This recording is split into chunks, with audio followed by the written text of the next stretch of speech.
Hey, how you doing? That was pretty terrible, right? The Toronto Raptors lose to the Philadelphia 76ers. There are not a ton of bright spots in this game. There are a couple of surprising things that you could probably look at and say, hey, is there something that we need to feel good about this? So let's get that out of the way right away before we go to the intro. If you need to feel good about tonight, watch before the intro, because after the intro, I'm about to rip into what the hell went wrong with this team. Not specifically in one player, but more overall a team thing. I'll give you your 3 silver linings. And then to those of you kiddies who want to go to sleep and you want to just be like, hey, I need a positive note to go to sleep on, here are your 3 positive notes. Number 1, if I had told you at the season start that you would have gone up against the Milwaukee Bucks and the Philadelphia 76ers on a back-to-back and you split it, you would have taken it. So there's number 1.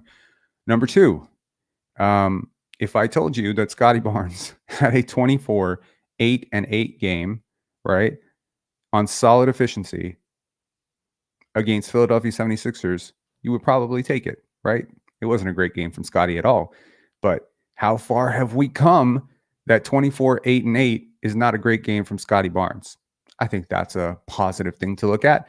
And what's the third positive? Here's your third positive. Our, resident whipping boy, Malachi Flynn, had 3 rebounds in 17 minutes. 3 rebounds in 17 minutes, Rob. You might say that's not a lot of rebounds. Why are you saying that's a silver lining? Well, it's as many rebounds as your All-NBA forward managed in 33 minutes. So there's your 3 silver linings. Let's hit that intro.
All right.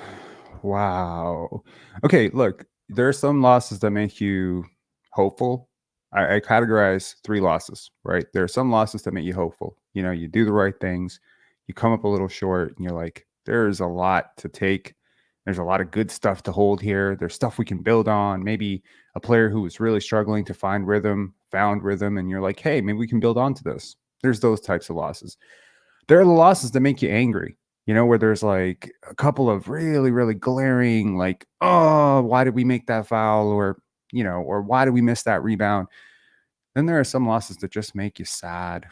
They make you sad from the tip, and every quarter, every minute that passes, you just see another reason to get really sad. There's a lot of reasons to be really sad about this game. Yeah, sure. The Philadelphia 76ers are very good. Tyrese Maxey is really good. He's averaging 30 points a game on the season. He has really looked like he skipped the step from, sidekick to All-NBA guy. If he continues this, he'll definitely be All-NBA. And it seems like Nick Nurse has these guys really bought in. Paul Reed looked good. Tobias Harris looked good. Kelly Oubre looked good. Kirkman, my God, like really,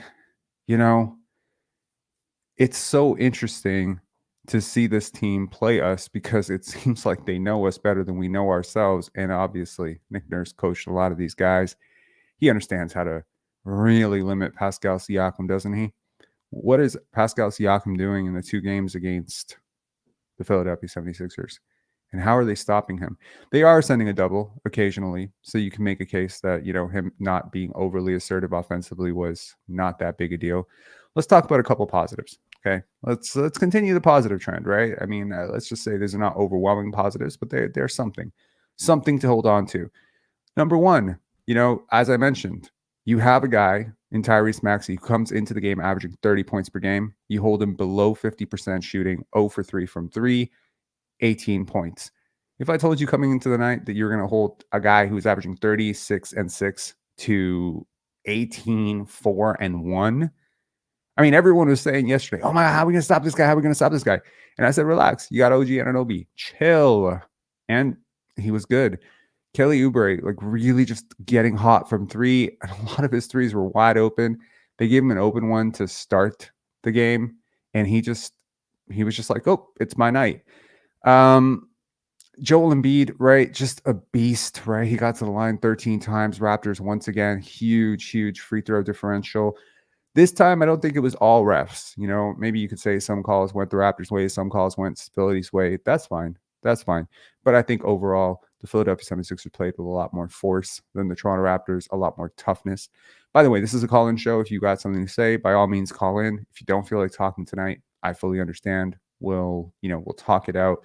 We'll, break down the game. We'll hopefully go to a couple of interviews. I was really hoping for a Raptor win because, and I mean, look, here's another positive. Scotty Barnes, when he came out, oh my God, like certain things that Scotty did in the opening act were really incredible. And why do I not have the Raptors box score in front of me? Let me just pull this up here. This is the team stats. Hang on, let me pull up the Raptors here. Where is it? Is it here? Sorry, guys, give me 1 second here. Anyways, I mean, overall, I think, you lose the differential, right? They take way more shots than you. You once again give up the battle on the offensive glass. Again, a no-no, a point of emphasis. But once again, you let them climb your backs. They're a big team, but ultimately, you cannot give up this much. You gave up everything to this team. And sorry, guys, I'm just really desperately trying to find I'm trying to find this box score right here, and I am struggling like an MF to find it. Is that, here we go. Okay, great. So you get, I don't think you got the most inspiring performance on the glass from some of your guys. I think Chris Boucher, definitely, God bless him, tried his best, but some of those Boucher, Gary Trent decisions, leaving points at the line, Dennis Schroeder, right? Really tough game for Dennis Schroeder. I think he, sure, he puts up 10 assists and the Toronto media is going to eat that up, right? But I just think he was very, very ball dominant tonight.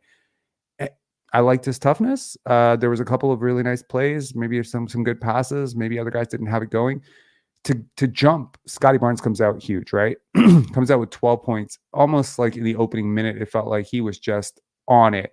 He has that incredible play. Like really, it was probably one of the best Scotty plays I've ever seen in my life, where he jumps in the air, gets closed out on a 3. So they're pushing him off the line, which is honestly fantastic.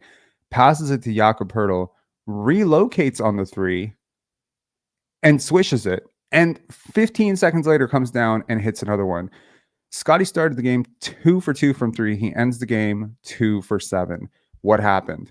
Well, I'll consider, Scotty's game in 2 halves. There was really the half before he turned his ankle, and then there was the half after he turned his ankle. Before he turned his ankle, he looked like he was ready to score 50 points. He looked like nobody could stop him. He was 4 for 4 from the field. He really did his work, right? After that, he was tentative. He was not the same on defense. His pressure was not the same. He tried to time a couple of blocks. He just couldn't get high enough. His jumper wasn't falling. This happened last year too, guys. Go back and check it. He started 56% or 52% from 3, goes down with an ankle injury against Miami, comes back, can't shoot. I really don't think it's that serious. He played through it. So hopefully it's just one night, rest, recover, and move on, right? The unfortunate thing for the Raptors is that it happened so early in the game. Had it happened perhaps a little bit later, maybe he would have had 30 points already by that point. But as I said earlier, how far have we come with Scotty, and how far have we come right now where I'm literally seeing people saying this was not a great game for Scotty, and I don't disagree with you. This was not a great game for Scotty, and he still put up 24, 8, and 8. These are pretty much the numbers you were saying Pascal was an MVP for last year. 25, 8, and 8, 8, and 7, 25, 8, and 9 was MVP last year. So this year it's your, third year forward in a bad game, which I think is pretty ridiculous and pretty remarkable, but also pretty amazing that he has started the season out with 6 straight games over 20 points, or 5 straight games now over 20 points. I believe the first game he had 18, or he was close. So, I mean, he's giving you the same thing every single night, filling up the box score. He's either going to have 5 to 8, 5 to 10 assists. He's going to have 6 to 10 rebounds every single night. He's going to give you something on the help side, something in point of attack defense. Going to give you good rotations. Going to give you like some good bark, good leadership, and he's going to give you 18 to 28 points. That's pretty much consistent, and you can bank on that every single night. I think that's a really good place to be. If you have a player who can fill the box score like that, and he's been really efficient. Almost every single game has been extremely efficient, above 50%, seems to be the mark. Nothing more you can ask for. I think he would have wanted to give you more because I think he really wanted this win, but your body can only go as far as it's going to go. And again, ankle, feet, this has been recurring, thing with him. It's always little tweaks. And he's mentioned it before that sometimes, it happens and it's scary. And I fully understand that. So, he tried his best. I can say that for sure. He's trying his best, but he made a lot of mistakes down the stretch, not by any means attributed to his ankle.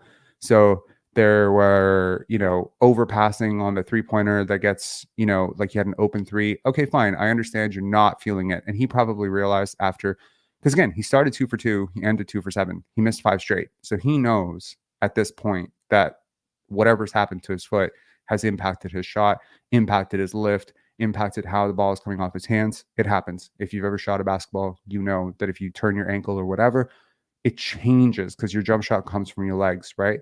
So that extension, when you rise up, especially if you're a jump shooter and not a set shooter, definitely it starts with your feet, your knees, and then it extends up. So again, if you're Steph, if you're Kobe, you probably can find a way around it. If you're a newer shooter like Scotty, you're going to really struggle. I don't think that he was expecting to go 2 for 7, but again, c'est la vie, right?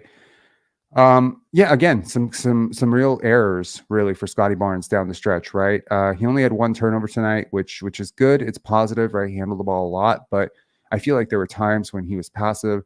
He had Patrick Beverley. He didn't attack him. And I think, like that's just it. Like the timing was unfortunate. I think I'm hoping that if he was burstier, he would have attacked Patrick Beverley or would have taken him into the post and done his typical, thing. I think just the Raptors overall just lacked toughness tonight.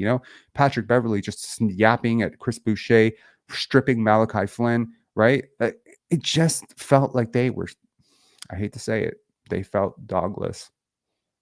He's in their head, man.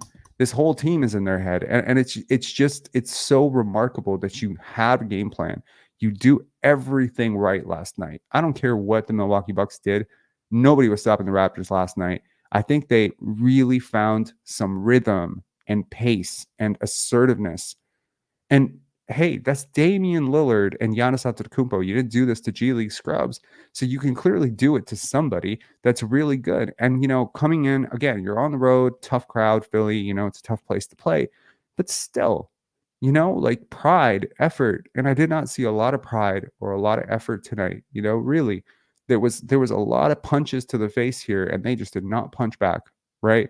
Joel Embiid just doing whatever he wants. Credit to Jakob Poeltl, tried his best, but like, man, Jalen McDaniel is probably his best game as a Raptor. Is that saying a lot? 5 points, 1 rebound. He hit 2 for 3. He makes his first 3.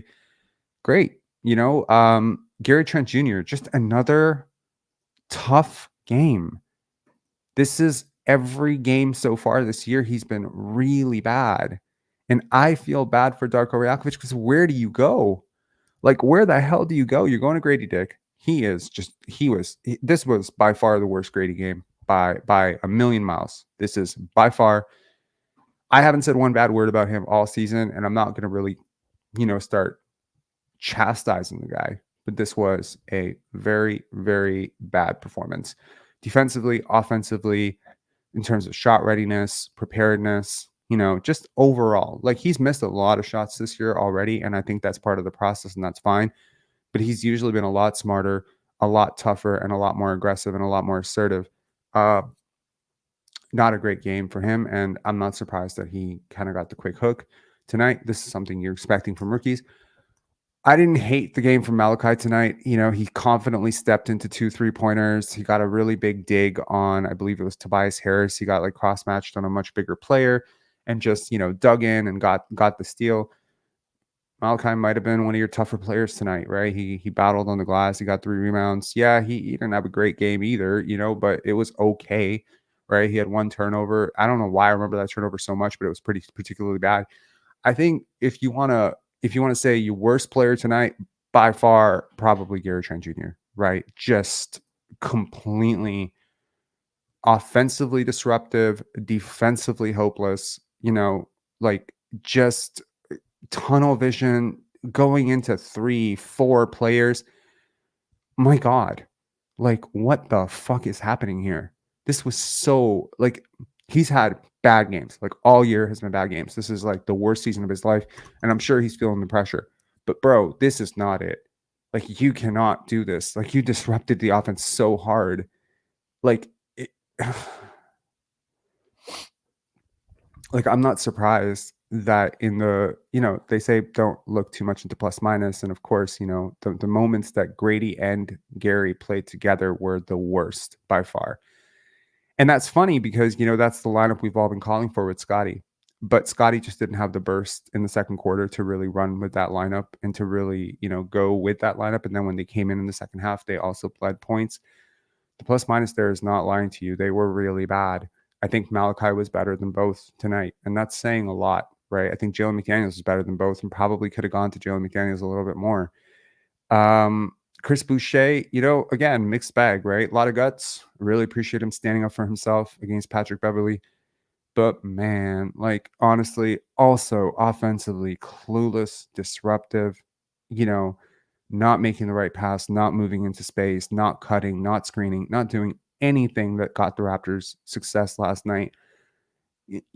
Again, like with Boucher, sometimes you just appreciate the hustle, the heart, you appreciate all that. But at some point, bro, you gotta have to learn to play basketball. You're an NBA champion. You're an NBA champion. You're a multimillionaire basketball player who's a professional basketball player. You should have a basketball IQ that is at least on par with most Division II players. And I tell you, he doesn't. He doesn't. He doesn't get it. He doesn't get it. He's not clicking. It's not understanding. Even last night, when things are going well, he was not one of the parts that was going well. You kind of weathered the storm with him because everything else was going well. Who else? I mean, this is, where you really miss Otto Porter, right? You really miss Otto. And I don't know. I mean, would Precious help tonight? I have no idea. Probably not, right? It's a really kind of sad thing. OG Anunoby, it looked so much worse than it was, right? The only starter who was plus played incredible defense all night. That's really where he earned his keep. Scotty Barnes was not the same defensively tonight at all. Just no. Schroeder was okay defensively, but Scotty was not great defensively tonight.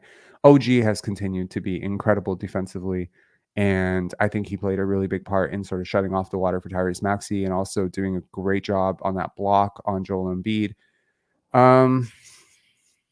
In terms of the starting lineup, really, I mean, my critique is clearly going to fall on Scotty's decision making and Scotty's defense. It may be excusable because of the ankle, but still, it is what it is. And if someone else got injured, if you're hurt, don't play. Maybe your team needs you. I understand the sentiment. He's 22 years old. I'm not shitting on the guy, but he did not have a good game after that hot start. A lot of decision making that was bad. Defensively, not great. Hands down, not contesting. And again, I've twisted my ankle before. Like I have, it hurts like so much, and I understand the mobility. So it's really like I'm fighting myself to be really fair and critical of Scotty because I don't think he played well. Like I really don't think he played well, and people are probably going to say I'm being unfair because they're going to see the box score 24, 8, and 8, and I'm just saying the box score is not reflective of the game he played. Like he got that, and that's great. And I'm really happy. This is like the Anthony Davis thing that Brian talked about last year, where Anthony Davis gets out of bed and puts up 25, 10, and 5. And that's just his baseline. Well, I think Scotty's just 20, 10, and 5. That's the baseline, right? So now you need all that other stuff from him, the defense, the hustle, the rotations, the help defense. There's a couple times where he really did try to be in the right place, tried to time a block, tried to get the block on Maxey, just couldn't get there, just a little bit slow. The difference between making it and not making it in the NBA, usually fractions of a second. That's usually how much, time you have. And against a player like Tyrese Maxey, it might be fractions of milliseconds between getting it or not getting it, timing it or not timing it. It's tough. I don't think he played terribly, but the part that really bothered me about Scotty's game the most is, his response to Patrick Beverley. I was very, very confident that he was going to come out and absolutely roast this team. And early on, I felt very vindicated in that. But, when Patrick Beverley started to try to guard him, he passed the ball off. And look, man, you got to read your teammates, Scotty Barnes. You got to know Pascal Siakam is dogless right now. Right? He don't have a dog. I'm just going to say it. He didn't have dog tonight. Pascal Siakam tonight was dogless. Yo, I'm not even trying to be mean, but this is the reality of Pascal Siakam right now, all right? 37 rebounds in 213 minutes. And probably 200 times that he is not boxed out for his teammates. And probably another 100 times where he has failed to rotate. I was telling someone today that the most impressive part of the Raptors defense so far this year is they've basically done it 4-on-5 for about 75% of it. It's crazy. To watch this in real time is absolutely insane. I don't know what's bothering him. Whatever is bothering you, bro, step away from the team. Do what James Harden did. Your team will be better off for it, 100%.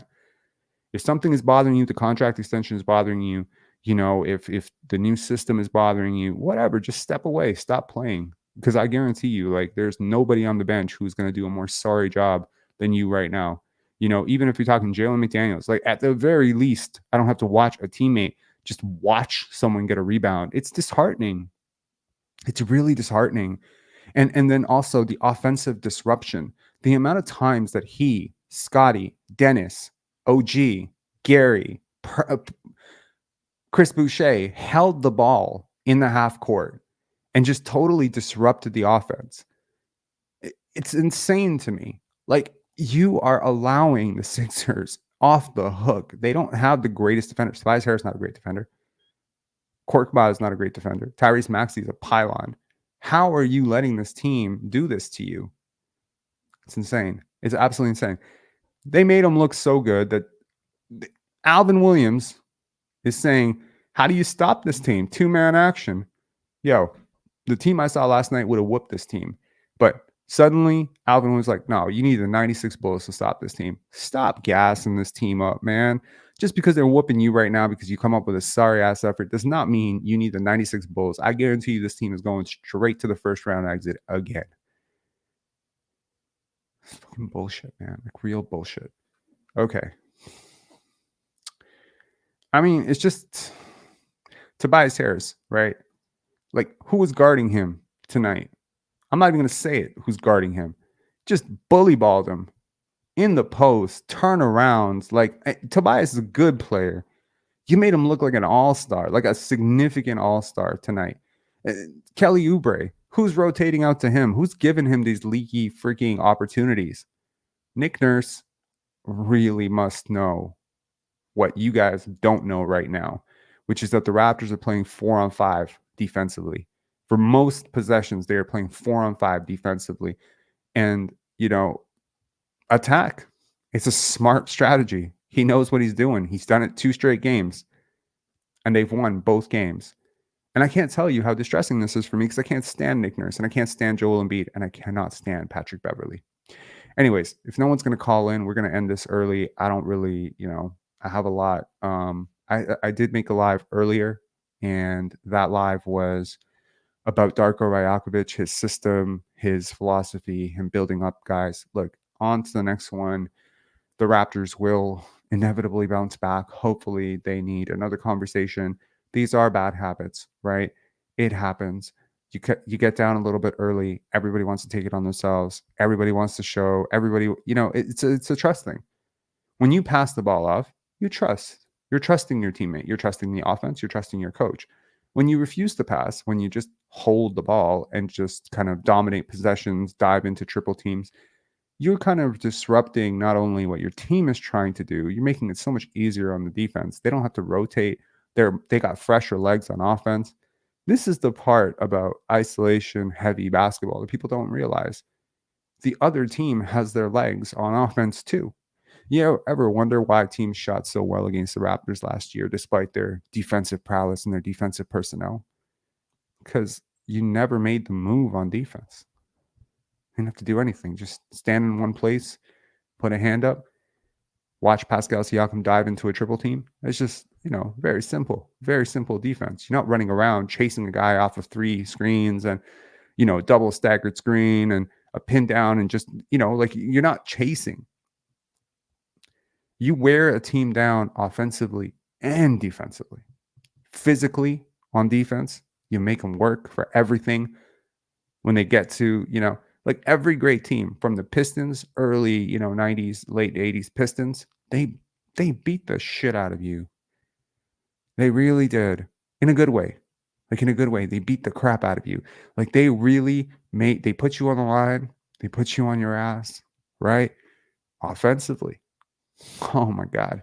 They ran you through so much. They stretched you out. Bill Laimbeer stretching the floor before Biggs could stretch the floor, right? Hard picks offensively. You're getting clipped. You get like everything was hard. And then by the time you got to the fourth quarter, you can't make a jump shot. This team, credit to Patrick Beverley. I've said a lot of bad things about him. He's not wrong. He's not wrong. This team is dogless as fuck right now.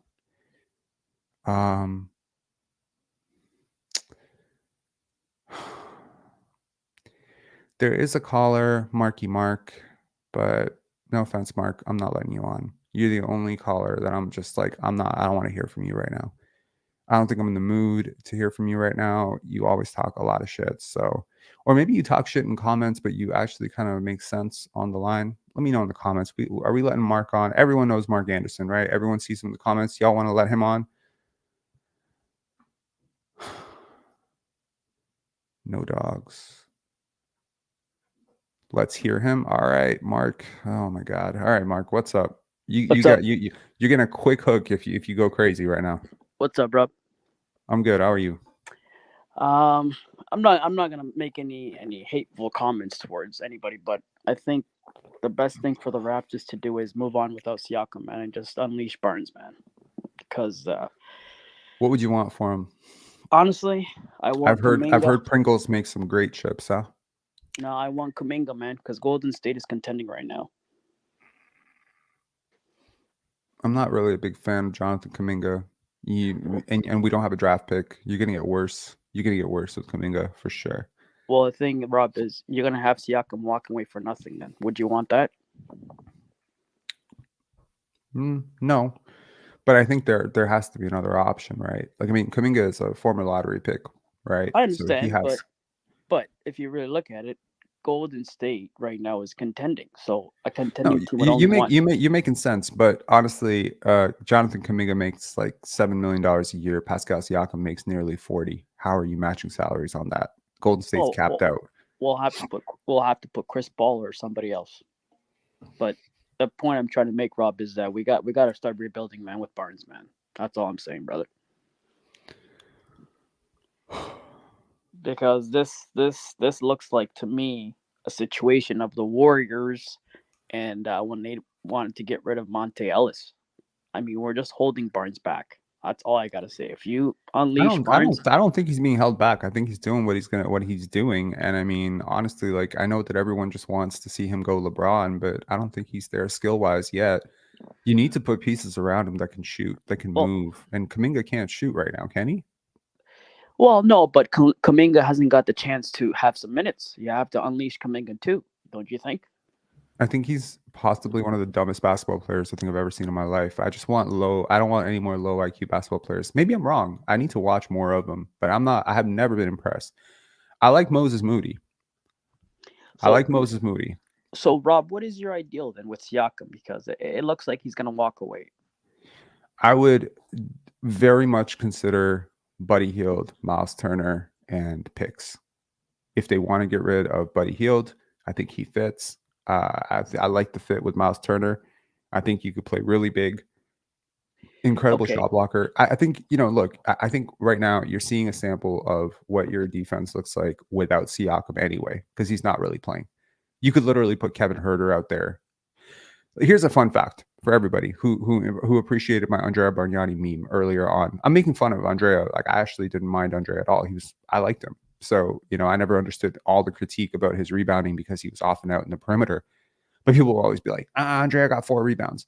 Well, where are you people now with Pascal got 3 rebounds? Because he's a lot more athletic and he's playing closer to the basket than Andrea. He's getting more minutes than Andrea. Like, where the hell is the critique now? So do you realize that despite playing with 4 of the best players in terms of defensive players in the league right now, Jakob Poeltl, Dennis Schroeder, Scotty Barnes, OG Anunoby, this lineup has been dominant defensively. They've been incredible. Okay. Pascal Siakam, despite playing a majority of his minutes with those 4 players, is posting a negative 0.6 defensive box plus minus, which is the lowest of his career, by the way. Okay. This is impossibly bad. I think like you can get positive 1 just by just running around and not like you have to be actively trying to be bad to be this bad. It's crazy. But so Rob, if we trade Siakam for those Pacer players, is that going to make us rebuild or is that going to get us better? If we trade Buddy Hield and the other player you said from the Pacers, is that going to make us better or is that going to make us 100% will make you better. Miles Turner is not some great all-star or anything like that, but I mean, he's an incredible shot blocker and he spaces the floor and he gives you 3-point shooting. Buddy Hield gives you 3-point shooting. I mean, shit, maybe you move Grady to a 3rd string role for now and, give him some G League run. I don't know. He needs to get stronger anyway. And you don't have a draft pick, so like shit, like I'm not suspecting that the Indiana Pacers are going to give you everything, but I mean, at some point they have Bruce Brown, Tyrese Halliburton, Benedict Mathurin, they keep Andrew Nembhard, then they get Siakam, they already have Jarris Walker. I mean, I would love Jarris Walker. You want to know a player that I would really like? If they give up a young asset, Jarris Walker would be awesome. But if they don't give up Jarris Walker, well then Siakam, boom. Maybe you don't want to give up Miles Turner. Give us Jarris Walker. Give us Jarris Walker, Buddy Hield, and contracts. I'll take it, man. They need to think about something like that for sure. Okay. So the other question I have, Rob, is what is the situation with the Raptors going forward? Because if we're just a playing in team and we don't have a draft pick, I mean, what is this season about, to be honest with you? I think this season is about discovery. I think the season is about reinitiating movement offense and trying to see which of your players actually fit, which of your players still have some development juice. Does Malachi, still have something? Does Gary have another gear? Maybe like, you never know, right? Like last year, I think a lot of people felt very differently about De'Aaron Fox prior to last year than they do this year, right? New system, new offense, new teammates. You feel different. You get an idea of who someone is when you synergize and maximize the system around them, and then you see how they fit. I was pretty vocally critical of Masai Ujiri and Bobby Webster for not offering extensions to Precious Achiuwa, Pascal Siakam, and Gary Trent. Those 3 players have massively underperformed. So right now, Masai Ujiri looks like a genius. And those players, if they rejected extensions, which I'm not sure they did, but if they did, they look really foolish. The worst thing is, though, that the further along this goes, the worse it's going to get. The more they continue to play bad, the more they're going to play bad. It's quicksand, right? Because Gary Trent Jr. right now is pressing. He's been pressing all season to get his shot, right? I've never seen him press like this in my life. Today's game might have been the worst or second worst Gary Trent game I've ever seen in my life, defensively and offensively.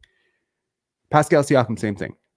Once a year, I have seen Pascal Siakam check out like clockwork. We're going right back to Tampa. Once a year, he'll have a 10, 15, 20, sometimes game stretch where he doesn't rebound, he doesn't rotate, he doesn't play defense. I don't know why. I don't know why he does it, but he does it. And then suddenly something changes and he's back. This version of these 3 players is like as bad as you could ever expect these 3 players to play. I'm talking statistically, but also eye test. And on the other hand, you have OG Anunoby and Scotty Barnes who have taken like a complete step in the other direction. The sad thing for you, however, if you're the Raptors, is the two guys you really want to keep are the ones who are playing well, right? And the few guys that you could trade have played themselves out of the trade value. So you kind of screwed, right? You could have if you made the trade last year when Scotty was struggling, OG was struggling, and Siakam was looking like an MVP. Well, now you maximize, but now it's flipped. You know what I mean? So you might have to take less. You might have to take less. One thing I have to say, Rob, is with the way Philly got fleeced by LA Clippers, don't you think Philly would have taken a Siakam for Harden trade? Hang on. You think Philly got fleeced? I think they got fleeced, man. I think whatever picks he wasn't going to play. He wasn't going to play for you. Yeah, but don't you think Masai could have gave at least Siakam for Harden? You don't think Philly would say yes to that? Maybe they would have. Maybe we didn't want James Harden. I think James Harden's a hell of a talent. I'm not sure how he fits with what we're trying to do. Okay. I think he's a big talent, but I don't like how he fits. You don't think he makes the Clippers better? There's only one ball, and now you have four guys who need that ball. So Kawhi, to me, you're going to put the ball out of Kawhi's hands and out of Paul George's hands in order to facilitate through Russell Westbrook and James Harden. And, while if this was 2015, that sounds like a great idea. Currently today, I'm pretty sure that offense needs to go around Kawhi and PG and probably more PG right now. So look, I am watching like the rest of you. I'm curious to see how it's going to turn out. I hope for them it turns out really great. I'm still a big Kawhi fan. I like him. I don't mind James Harden. I think he's a good player. I like him. I think Paul George is awesome. Seeing that team in the playoffs face off against a really good competitive team, that'd be a very fun series. I would love to see it. I don't think they're going to beat the Nuggets, though. All right, I just want to say one thing, Rob. You keep saying, I just want to say one thing. You said 7 things. Okay, no, this is the last thing. I'm going to head to bed, brother, because I got work in a couple hours. I just want to say I apologize for underrating Barnes last year, man. So I think he's the real deal, man. That's amazing. I'm happy that you come around. I hope that the media can take what you just said and then take it as well. All right. Next up, is it Ian? What's going on? It's Recruiter Dude. How you been? Hey, how you doing, man? Not bad. I had to call and I just wanted to keep the show going. I actually don't have a lot of constructive things to say. It was kind of one of those listless performances where you're just sort of like, well, can you give us some destructive things to say? No, I'm not going to bring, there's going to be a lot of trade this guy, that guy. It's a bit too early. I find those are kind of meaningless conversations. I just want to talk more about the actual game. Sure. Right. But I was going to rant about Trent, but you took the steam out of my rage already. Yeah, no, that's okay. It's I believe he wants to do well. I really like the person, right? Mm-hmm. I mean, I know you've done a lot of insight into him, and you're really sort of you have like an excellent way of like feeling out some of these players and their intentions, I feel.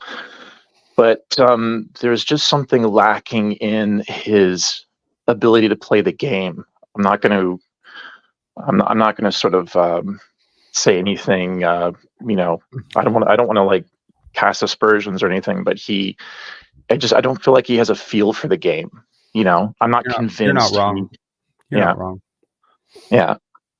It's I know his father played, and like they have a family dynamic, and and he's still very young, but not to sound ruthless, but like I don't know if he has a long future in the NBA. Like he does, like he'll stick around because he's young, right? I just don't know if he's gonna get like paid. You know what I mean?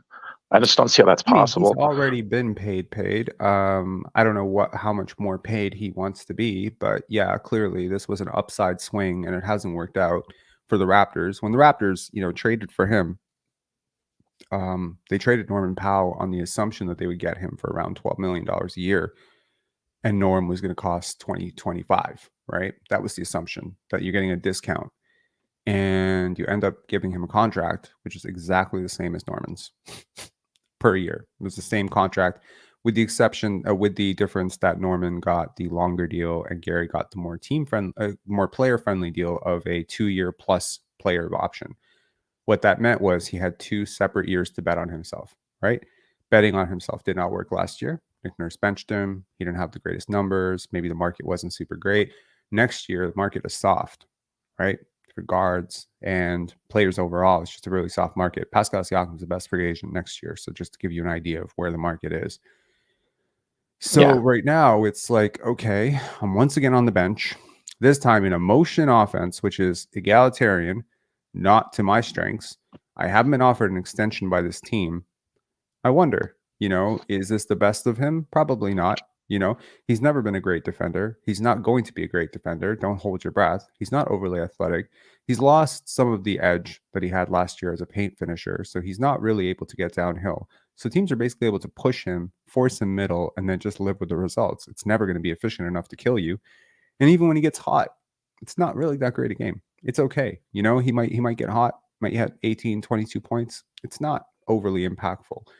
So again, I had high hopes for him, sort of quarterbacking the bench unit, providing some much needed scoring. Sometimes you just need a guy to score. You just need a guy to keep doesn't his dad watch the games and then text him or call him and say, son, when you're driving, you know that was a pass out play. They're watching the tape afterwards.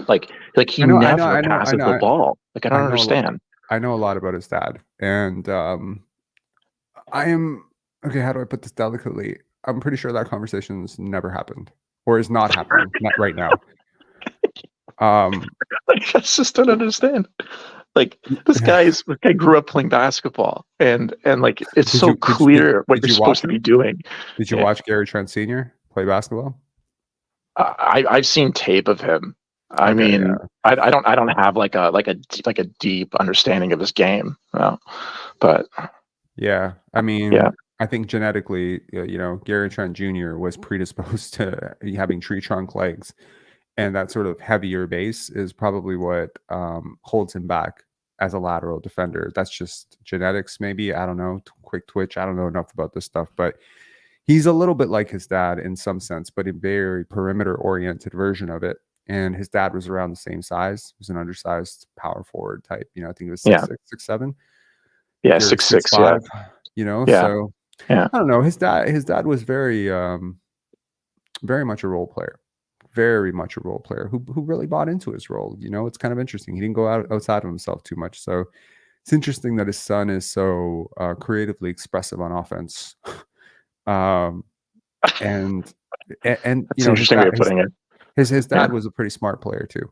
From what I remember, again, not the deepest memory of him. He wasn't one of my favorite players or anything, but I remember watching with Dallas. I think he had a very short stint with Portland, Toronto. So yeah, not a lot of memories of him. Not it's not like Brian Grant or even Horace Grant, where I could be like, oh right, I remember 500 plays in that guy's career. I remember 50. Nothing sticks out as, oh my God, this guy's an idiot with terrible shot selection. So yeah, I don't know, but somebody needs to humble him. Look, I think people need to really, really pay attention to the people in people's lives. Who are the people in your ear? Who are the people you talk to when you go home? And are those people telling you that you should be taking more shots? Are those the people that are telling you need to buy into a team concept? And I think this is more like the toxic culture of individuality within the NBA context. And, this egalitarian kumbaya type of offense shit, it works when you're winning. If you're on a win streak and everyone's talking about you, at the very least, you can but when you're losing, it's like a double whammy if you also have 4 points. And Gary Trent has had 4, 5, 6, 7, 8. I don't think he's broken double digits once, except for the game that he started.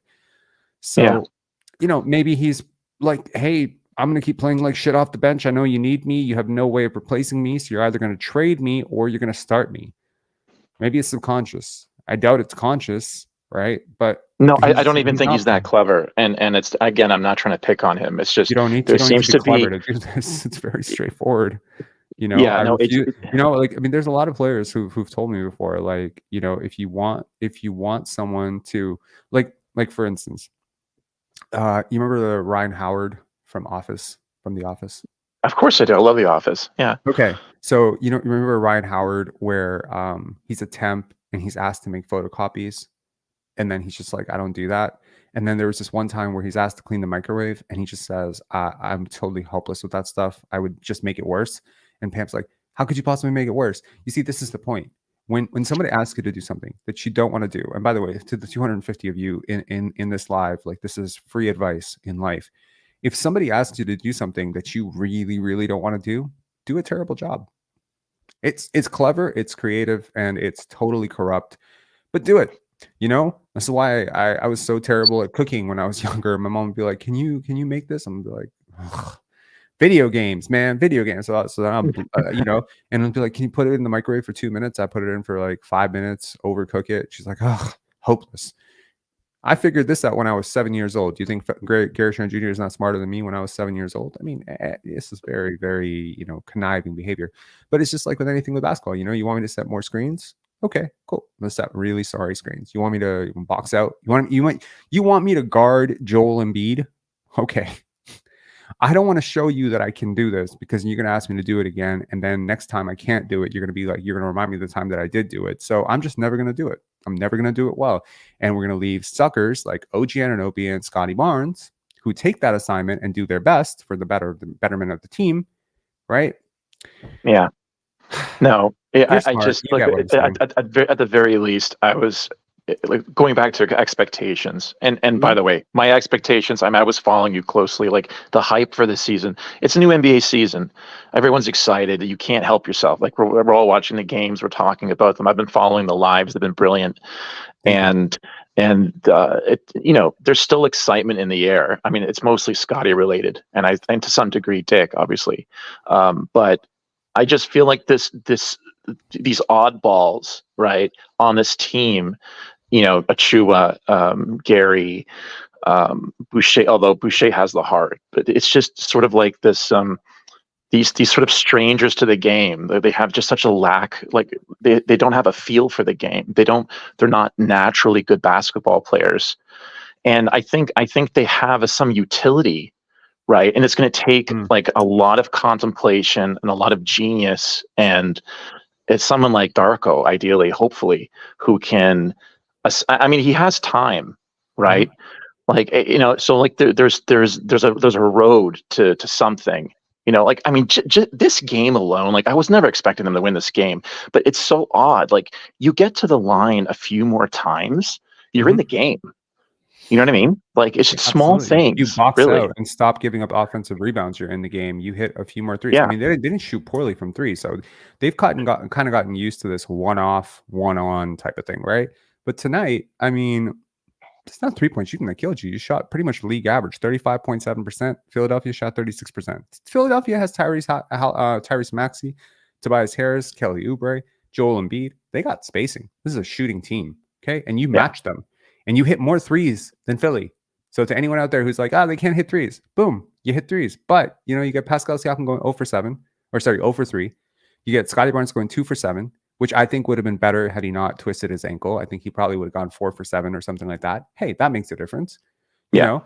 But I mean, points in the paint, you give up 16, that's expected, right? Fast break.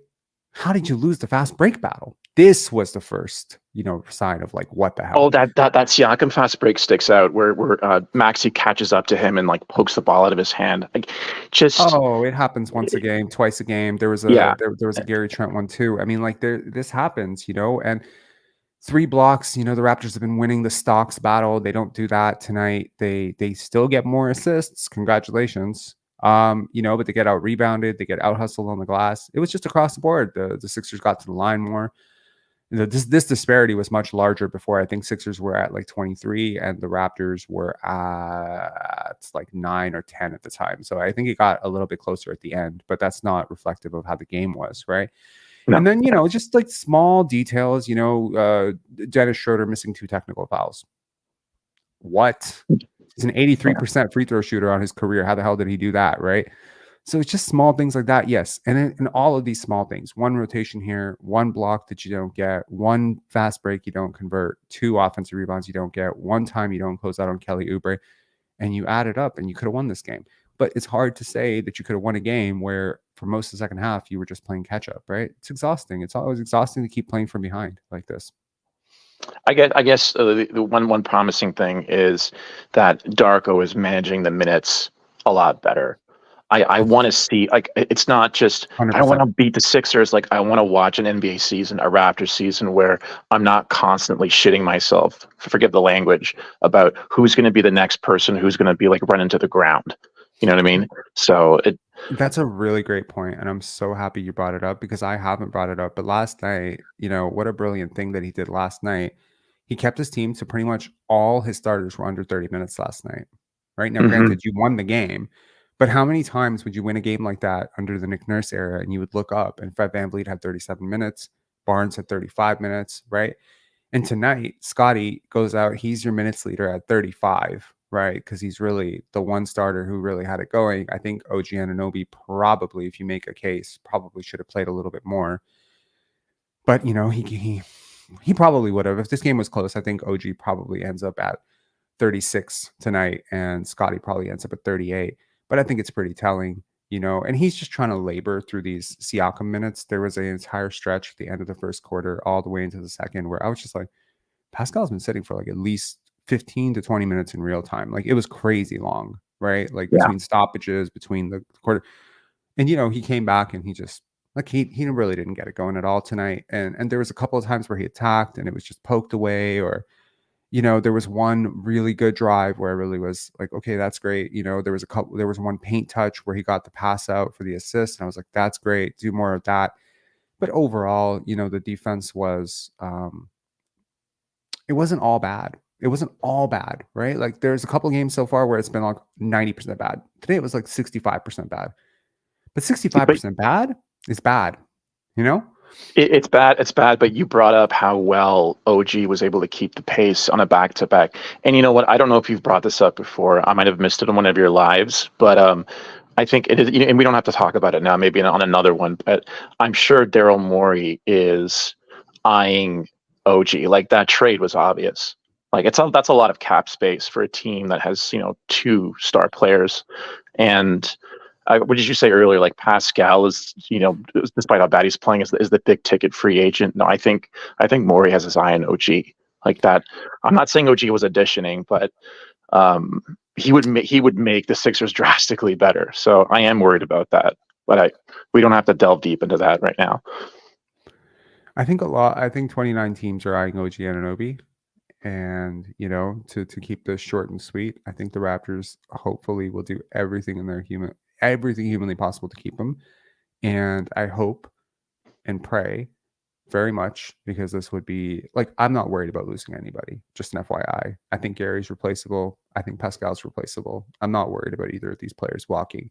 It would suck if they walk for nothing, but it would be very Fred VanVleet like, right? Like to me, it's like it's a bigger asset. In the case of Pascal, he's a more valuable asset than Gary.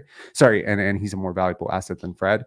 And yes, if I look back on this 2 years from now, I'll be like, oh my God, you should have traded him. How did you let him walk away for nothing? What terrible asset management.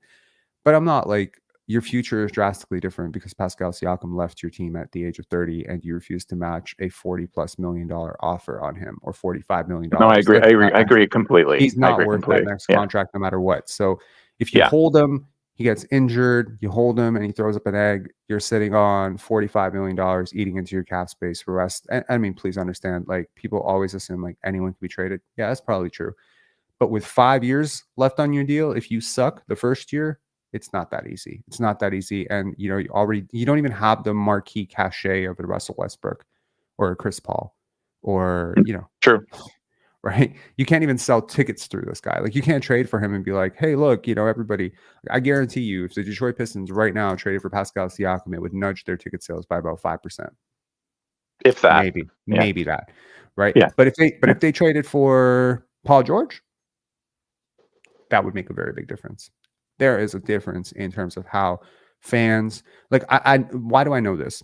Because I look at ticket prices. I look at ticket prices across the league, and I try to see how other teams price the Raptors.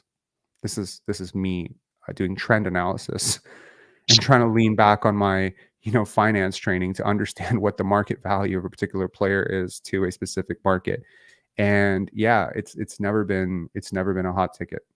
It's never been a hot ticket since Kawhi left. It hasn't really been a hot ticket.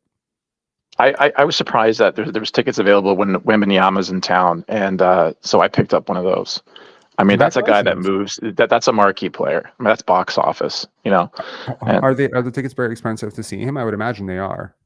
A friend picked them up. I don't know the seed value yet, but and maybe people haven't caught on about how exciting this guy is yet in Toronto. Who knows? I don't know. Wow. Yeah. They're sleeping under a rock. I mean, good luck to you, Did, please. did you see that Phoenix Spurs game? That was outrageous. I mean, they're playing again, I think tonight. But What a huge comeback! Yeah, it was unbelievable. I fully thought the Suns had it, and then boom, Spurs come back.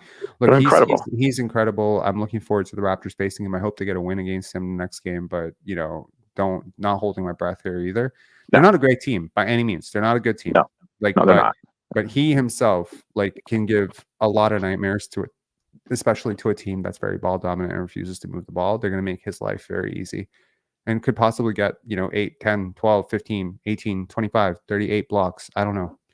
Victor Wembanyama shatters the NBA record books with 38 shot blocks against Gary Trent Jr. and Chris Boucher attempting fall away layups. I'm just speaking it into existence. Anyways, any final thoughts? No, that's it for now. I got to get going, but keep doing what you're doing, and I'll be following closely. Take care. Thank you so much as always, Ian. Thanks, man. Cheers. Bye. Cheers. Bye. All right. To keep this somewhat short and sweet, I'm going to bring on the next 3 callers, all of whom are awesome callers: Maroon Prince, Jesse, YBR, and Coach Mo. Bring you all on for a big, let's call it a cookout. How y'all doing? I appreciate that. It is a cookout. I've been waiting to get on a call with Coach Mo for about a year now. Oh, that's awesome. I'm happy for you guys. All right. Here's what I'm going to do. Y'all want to talk? Talk. I'm trusting all 3 of you to keep it a buck and keep it fair. I am going to go get some water. I am going to not this. I'm going to leave this on the screen, and please continue without me. I'll join you guys again in 1 minute. I don't know, Coach Mo, if you want to hit that nice, lovely screen right there. That's a stat that I didn't even know. 37 rebounds. Well, yeah, I mean, Jesus Christ, right? We paid this guy a max contract in the NBA in 2023, and what can we rely on him for, night to night? So, for me, the argument is already done. I mean, our priority is Scotty Barnes at this point, and the mathematics are how do we support Scotty Barnes appropriately so he's going to war with weapons, real weapons. That's it. Yeah, do you guys feel the same way in terms of we've got a budding superstar that should be on Team USA come the Olympics next year? He should be starting for Team USA come the Olympics next year. And then we've got Pascal, who's just kind of, it feels like we're 5-6 games in now, and he's already thinking about where he's going on vacation. But we knew this about Pascal already, right? This is no revelation to any of us. We know it's a known quantity in our community. So the conversation now is what pieces does Scotty Barnes need so that he can, be who he's going to be? He's going to be a 1A. He can play up to playoff intensity and still be one of the top performers. We've seen that in the small playoff experience we've seen of him so far. So, one thing we know he needs is movement shooters, because he's a guy with vision. He's going to command a double team eventually once the NBA wisens up to his offensive potential. So, yeah, I think OG Anunoby is the logical partner for somebody like this. Defensively, one of the best players in the league, has a 3-point shot. You need a veteran big man like Jakob, who's got the intelligence to play high IQ, high leverage minutes for you, and not really be a sieve in one way or another. But after that, Dennis is fine. But where's the next guy who's going to be able to actually score 20 points reliably for you and actually take somebody off the dribble, have a competent 3, and not fade away in big games like this? He always fades away against Philadelphia. He's afraid of contact. He doesn't today we saw him attack the rim for an above the rim finish that was pretty explosive. When's the last time we saw Siakam explode to the rim for a finish like that? This guy used to be really athletic. I think he's still athletic. I just think that there's a point where it comes down to heart, want, desire, and will. And if you're not willing to put yourself in the positions to succeed, And if you're not willing to put your heart on the sleeve for your team, for your teammates, and you're thinking very individually, and I don't want to use the word selfish, because there's a difference between being selfish on the basketball court and having a desire to want to show yourself off. So Right. I think that I see where you're coming from there, but I think Yeah.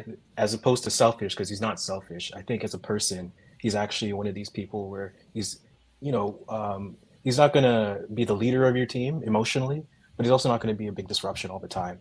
But he got paid, and My things comment changed. right there. Before, I don't want to call them boneheads, but there was that lineup. I think in the third, Gary, Boucher, Flynn. I don't know if it was the third or second. Oh my God, those guys took it Second. on themselves to just.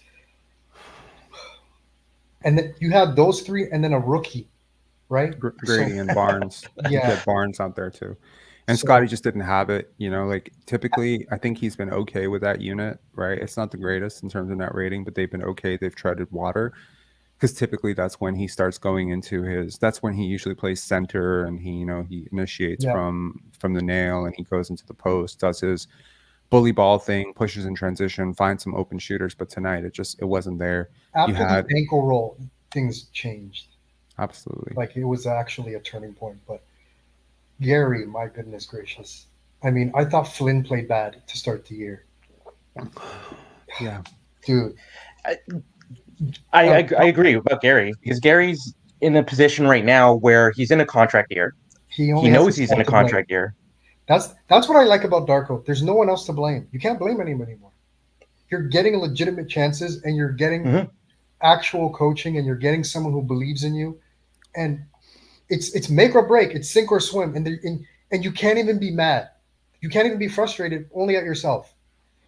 But what I don't understand with the rotations is if Flynn is playing better now, Boucher's struggling, Precious has been struggling, Gary's struggling now. Why not give McDaniels a little bit more run? Like it's like there's a concerted effort to play certain guys regardless. Yeah, I mean, you don't want to screw up with people's rotations, because I think we saw Nurse do that a lot. Like guys get into a rhythm playing with certain players over and over, and sure, matchups will dictate sometimes when a guy's just really, really struggling. And okay, I get it. Like you're gonna go with the hot hand. If maybe Grady comes out and he hits 2 threes instead of missing 2 threes, maybe he gets an extra 2 minutes. What's wrong Right? with that? No, that's fine. That's fine. And Darko has shown an ability to do that, right? The game where Grady was hitting, I think he got 29 minutes, right? That was career high. He went with the hot hand. The game that Grady's not hitting, he gets 14 minutes. See, that variance is okay. Yes. Right? That amount of variance is okay. I think maybe I'm trying to learn as well, right? I'm trying to learn like from Darko, because last night I was on K Money's Twitter Spaces. We had a 15-year-old kid join us at 3 o'clock in the morning, which was really friggin' wild to me. But then I remembered, I'm like, bro, when I was 15, I was staying up till 3 o'clock too. And he was very, very astute with his observations about the Raptors. I loved it. But he kept calling Malachi Malichi Flynn. And shout outs to that dude, man. I can't remember your name. I'm sorry, little man. I can't remember you, but he spoke some sense, and he made some good points. And then I realized, while he was speaking, that that kids, whether they're 15 or whether they're 25, whatever, they're still kids, to some extent. They're still young men. They need guidance. They need someone to breathe some confidence into them sometimes. And you really do lose your confidence when you get a DNP-CD, and it's not explained to you beforehand why you're getting a DNP-CD. Fully understandable, if you have a matchup of 2 big centers and Chris Boucher is just told before the game, hey, we just don't have a favorable matchup for you tonight. Or if you're Otto Porter and, Darko says, hey, we want to hold you up for the first 5 games. We're going to give you a run. We're not going to play you on back-to-backs for the first month. The plan is initiated. There's no hard feelings.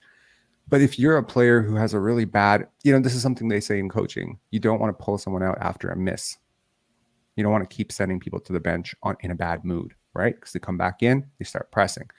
So typically, if a guy has let's say someone like Gary, right? You want to actually pull him out after a good stretch of, you know what I mean?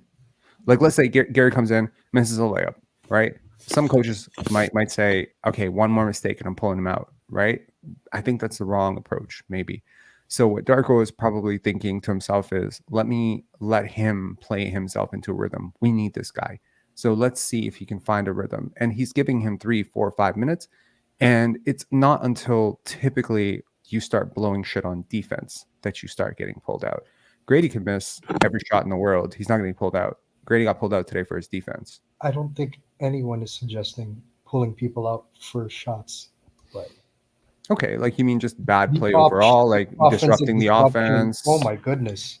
Like, you're not a creator. Why are you holding the ball? Do you remember that possession where Dennis just posted up? Oh yeah, That oh was my like, that god, was what a the beautiful hell thing is to going watch. on? I'm like, is this really happening? who did he post up? Melton? Yes. No, Maxey, and Oh was my never going to do anything with it. I'm just like, this can't be happening in real life. And I man, Darko's It was one of a better those man times than where I me. was really Darko's hoping better he'd man hold than it for me. 5 seconds. Get a 3-second, get a 5-second call, just holding the ball for that long, man. Just do it. I can't tell you how many times tonight I was just like, I hope the referee just tees up this guy so he can pull him out of the game, you know? Like, I think Pascal Siakam was like really bitching at the referee after he got the 3-second call, the defensive 3-second call. I'm just like, I wonder if he just gives him a double tech and throws him out of the game. Could that help us right now, right? Because I miss Kyle Lowry so much. Every year that yeah, goes me by. too. Me too. When Barnes is like torching them, and he has like Maxey or Melton on him, and he's trying to get a post up, he just does the Yak and him pick and roll for what? Like, so Jakob can throw something over Embiid? Like, is that the matchup we want? Yeah. I also think Coach Darko threw a wet towel on the team by taking Barnes out. Like, I know you have your rotations, but on certain He was nights, hurt, man. this was prior to the hurt. I'm talking about his first stint. He got hurt when he came back in the game in the second. Because you know how he gets taken out in the beginning? I thought he could have let him play a minute or two more because he was the only thing going. No, but he had to do He that. was could cooking. play him with the No, rookies. you're right. In the first 5 minutes, I think he had 12 points. Yeah, he threw a wet towel on the whole team. Insane. I don't think you have to be rigid on when you take guys out. Are you surprised by how good he's been? Because I got to tell you right now, I'm his biggest fan on earth. I think, okay, I'm his fourth biggest fan on earth. I know who his first 3 biggest fans are, but I think I'm his 4th biggest fan on earth, and I'm a little bit surprised. I'm a little bit surprised by how good he's been so far. I mean, I never thought in his 3rd year. I mean, even going into this year, conservatively, I has estimated that he would average 22, 8, and 5, that type of thing, and people thought I was crazy. That was a big jump. 22, 8, and 5 is less than what he just did tonight, which is 28, 24, 8, and 8. And I'm like, this is not a good game from Scotty. He had a 20, 10, and 10 game, and I said, this is not a good game for Scotty. So he's had 2 pretty much definitive all-star games so far this season. He's had 5 really definitive all-star games this season. Everything except for the first game was an all-star game. And he's only had 1 good game so far. 2 good games. I mean, that's just crazy. I know. Like, this is nuts. Like how he's performing right now is what makes it unacceptable to let this charade continue. Pardon? Like, I just think how he's performing right now, like what we're seeing from him right now is real, like you said the other day, stage presence. It's not just that he's talented. It's not just that he's putting his performance where his mouth is. It's big moments he's showing up. He's starting the game off with like a 12 whatever run, going 3 of 3 from the 3-point line, being who he is, the guy that everybody said. Yeah, but everybody said he wasn't going to be a shooter coming in. He didn't have the offensive skill set, whatever. He's quieted every single critic at this point. And actually, he's showing himself to be a future top 25 kind of guy. They underestimated his work ethic. Top 25 all time, or in the league, like one of these guys where unquestionable max contract, perennial all-star type of talent. I think he might be top 25 right now. I would agree with you. But if you have a top 25 kind of guy, why continue the charade with Pascal Siakam and role players that don't exactly fit perfectly? Imagine if he... No, I hear you. And I mean, look, yesterday, it's funny. Again, I'm referencing the K-Money little Twitter spaces. We talked about, there was this guy who was coming on, and we were talking about what is the upside on Barnes. And I said, it's 3-time MVP or bust. And again, this is very much different than top 25 guy, couple time all-star. Yeah. The bar is so high, right? So he's got a long way to go, super long way to go. We're at 20% right now. Mark my words. You know, I last year I was looking at this video where I was very breathy and very much an asshole, and I was just like, come back to me in 1 year and tell me if I'm not right. And that's pretty much an exact dead replica of how I said it too. He's gonna be a fucking superstar, you know. And I was very fucking idiot. Sorry. But were you wrong, Rob? What were you wrong? I wasn't wrong, but I really can't stand that guy. I don't know why he was so angry. He was so mad. He just like look and bro, it's like dead ass. I'm looking right in the camera. I was like, Scotty Barnes is gonna be a fucking superstar. I watched the game. You watched the game? I watch the game, and then I re-watched the game. I'm like, what the hell am I doing, bro? Like shit. Like, oh man. And people were like, go, you get him, girl. Like shit. Get him, girl. So my point is, like, I mean, obviously I'm very high on the guy. I think he's gonna be a great player, but you know, I'm gonna say it again. Come back to me in a couple of years and tell me, you know, that this wasn't 20%, right? It's hard to see it right now. People, this is already shocking people. It's shocking me. I mean, I wasn't expecting him to be quite this good this early. I thought maybe he will work his way to this mid all-star, right? But we are at a point where if he stays healthy by the end of the year, he can put up 30 points, 10 rebounds, 7 assists. Anytime. That's fucking Luka Doncic type production, and plus you get the defense, right? So what's next year going to look like? And this is next year is going to look like, yep. And next year is going to be basically teams are going to be double teaming him when he gets off the bus. Yep, pretty much, right? They're going to be triple teaming him when he gets into the arena, and then you know we're just going to see freeze frames of like 4 guys are collapsing on Scotty Barnes in the paint. Shooters are fucking wide open. You get like the most efficient offense in the history of the world.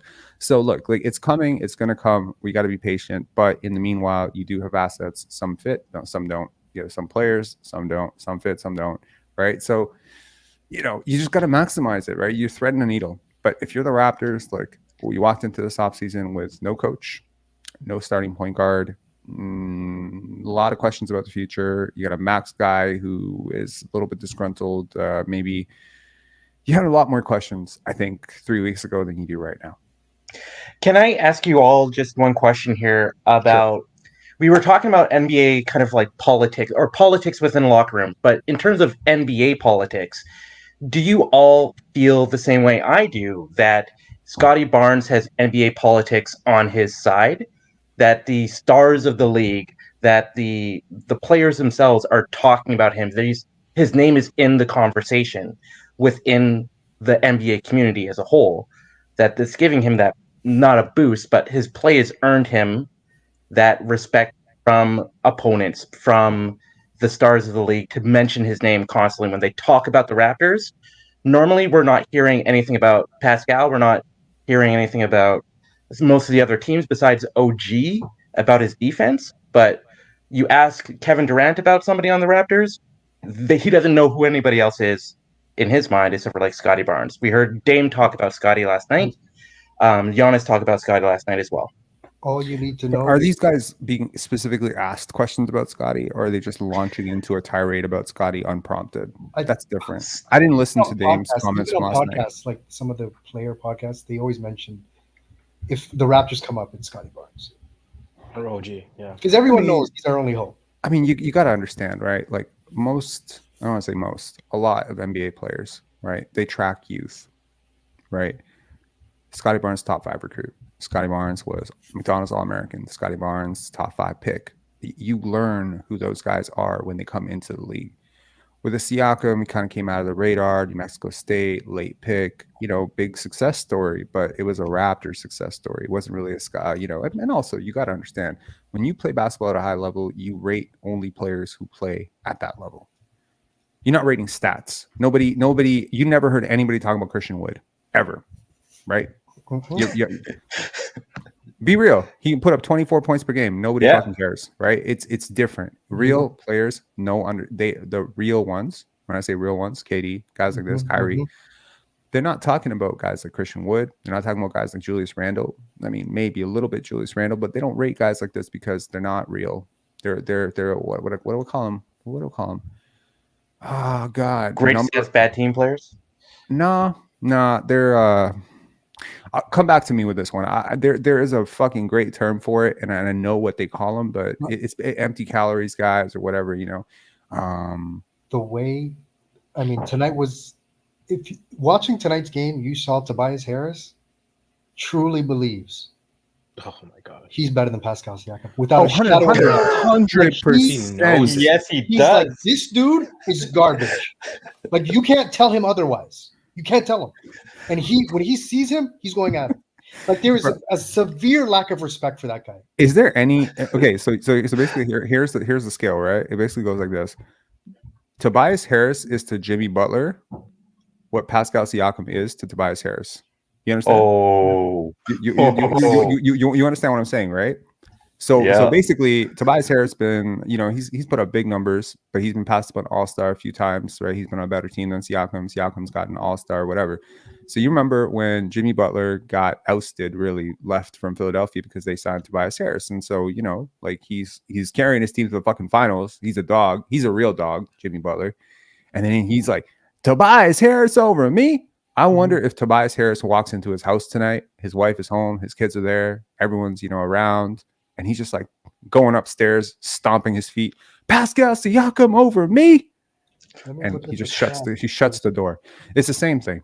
It's the same thing. You know, it's so freaking weird, man, how many levels there are to this shit. Pascal Siakam's a good player. Rob, but people not rate him like Rob, that. tonight, Tobias Harris, 40 minutes. Shout outs to Nurse. 10 of 17, 2 of 6 from 3, 7 rebounds, 3 assists, 3 steals, solid defense, 23 points, did not disrupt the offense. You can't tell me we'd be better with him right now on our team over Pascal. You can't tell me. You actually can't. Bro, you don't get to face Pascal Siakam 75 times a year. Like, he's not this guy that we made him look like, right? Like, he's okay. He's good. He's a good player. But, like, like we made him look great defensively, offensively. Like, I mean, shit, you want Kelly Oubre? Because he had 23 points in 30 minutes. Here's a fucking great stat for everybody to just pay attention to. Where is it? Pascal Siakam had 3 rebounds in 33 minutes. Tobias Harris boxes out. Yes, he does. Boxes Malachi out. Flynn, that has been our resident whipping boy, had 3 rebounds in 17 minutes. That's half the minutes. Gary Trent Jr. had 5 rebounds in 23 minutes. Oh, by the way, guys, So that means, hold on. That means Malachi Flynn and Gary Trent Jr., 2 guys notoriously bad at rebounding. Okay? In 40 minutes, managed 8 rebounds. How the fuck did you get 3 rebounds in 33 minutes? Bro, honestly, rebounding is an effort thing. I've been blasting Siakam on Twitter for not rebounding, right? Game tape yesterday, blasting him for not rebounding. I don't care about the shots, man. I don't care. You know, disrupting the offensive rhythm, that I do care. You know, making spacing harder for other people, I do care. Coming out to the media after last night's game and saying it's a we issue, that I do care. never setting a screen.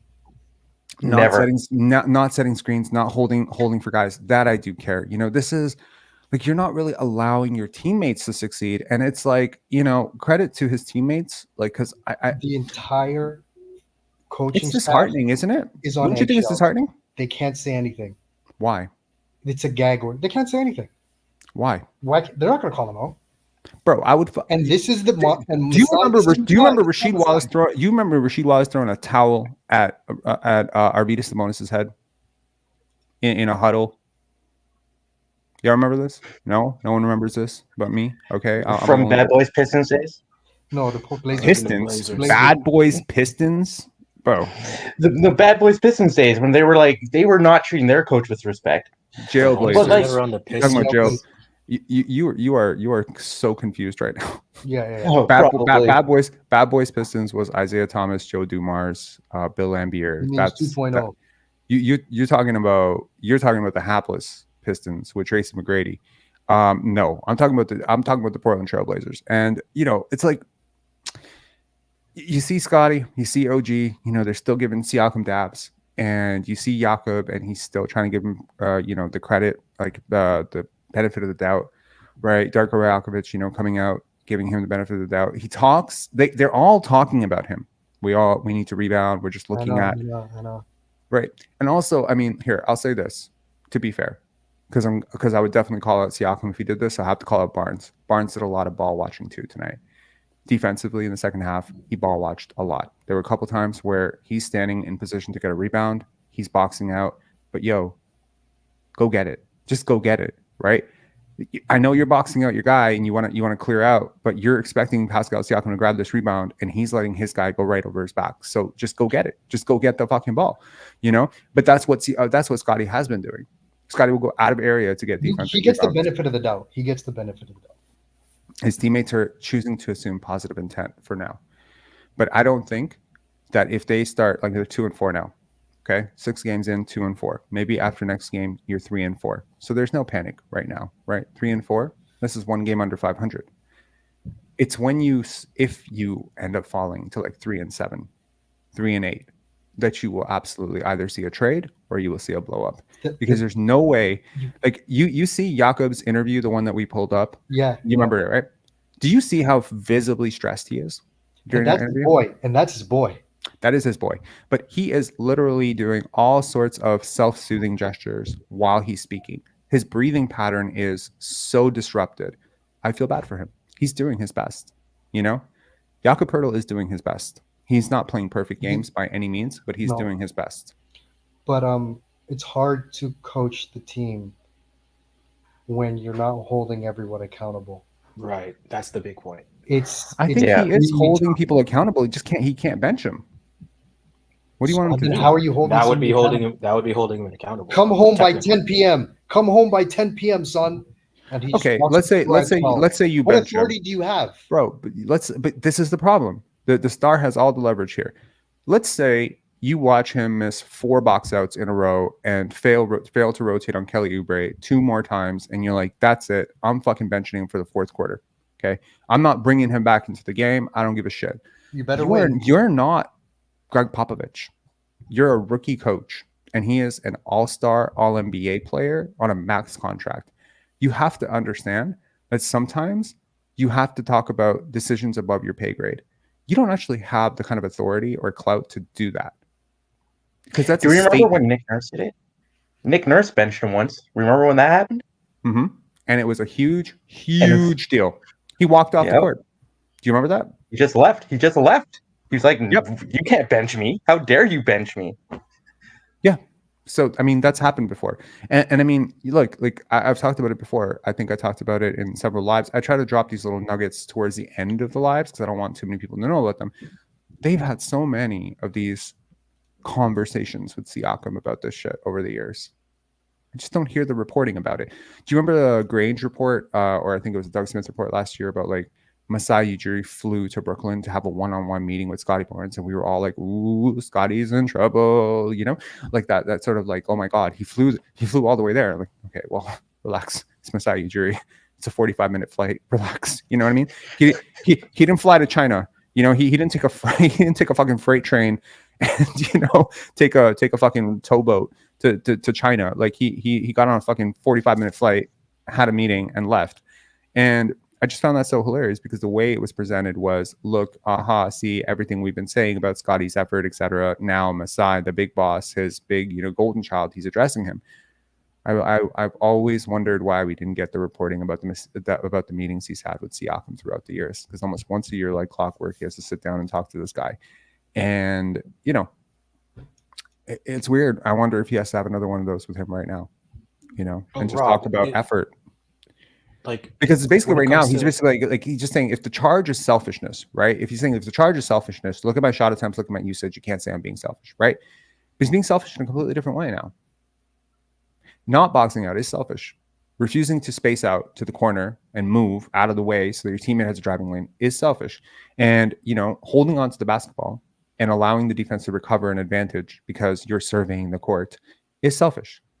Not rotating so that fucking team gets 3 fucking points every single time is selfish. Not boxing out, not rebounding, all of these things, not running in transition, these things, not filling lanes correctly is all selfish. Not holding a screen is selfish. All of these things are selfish.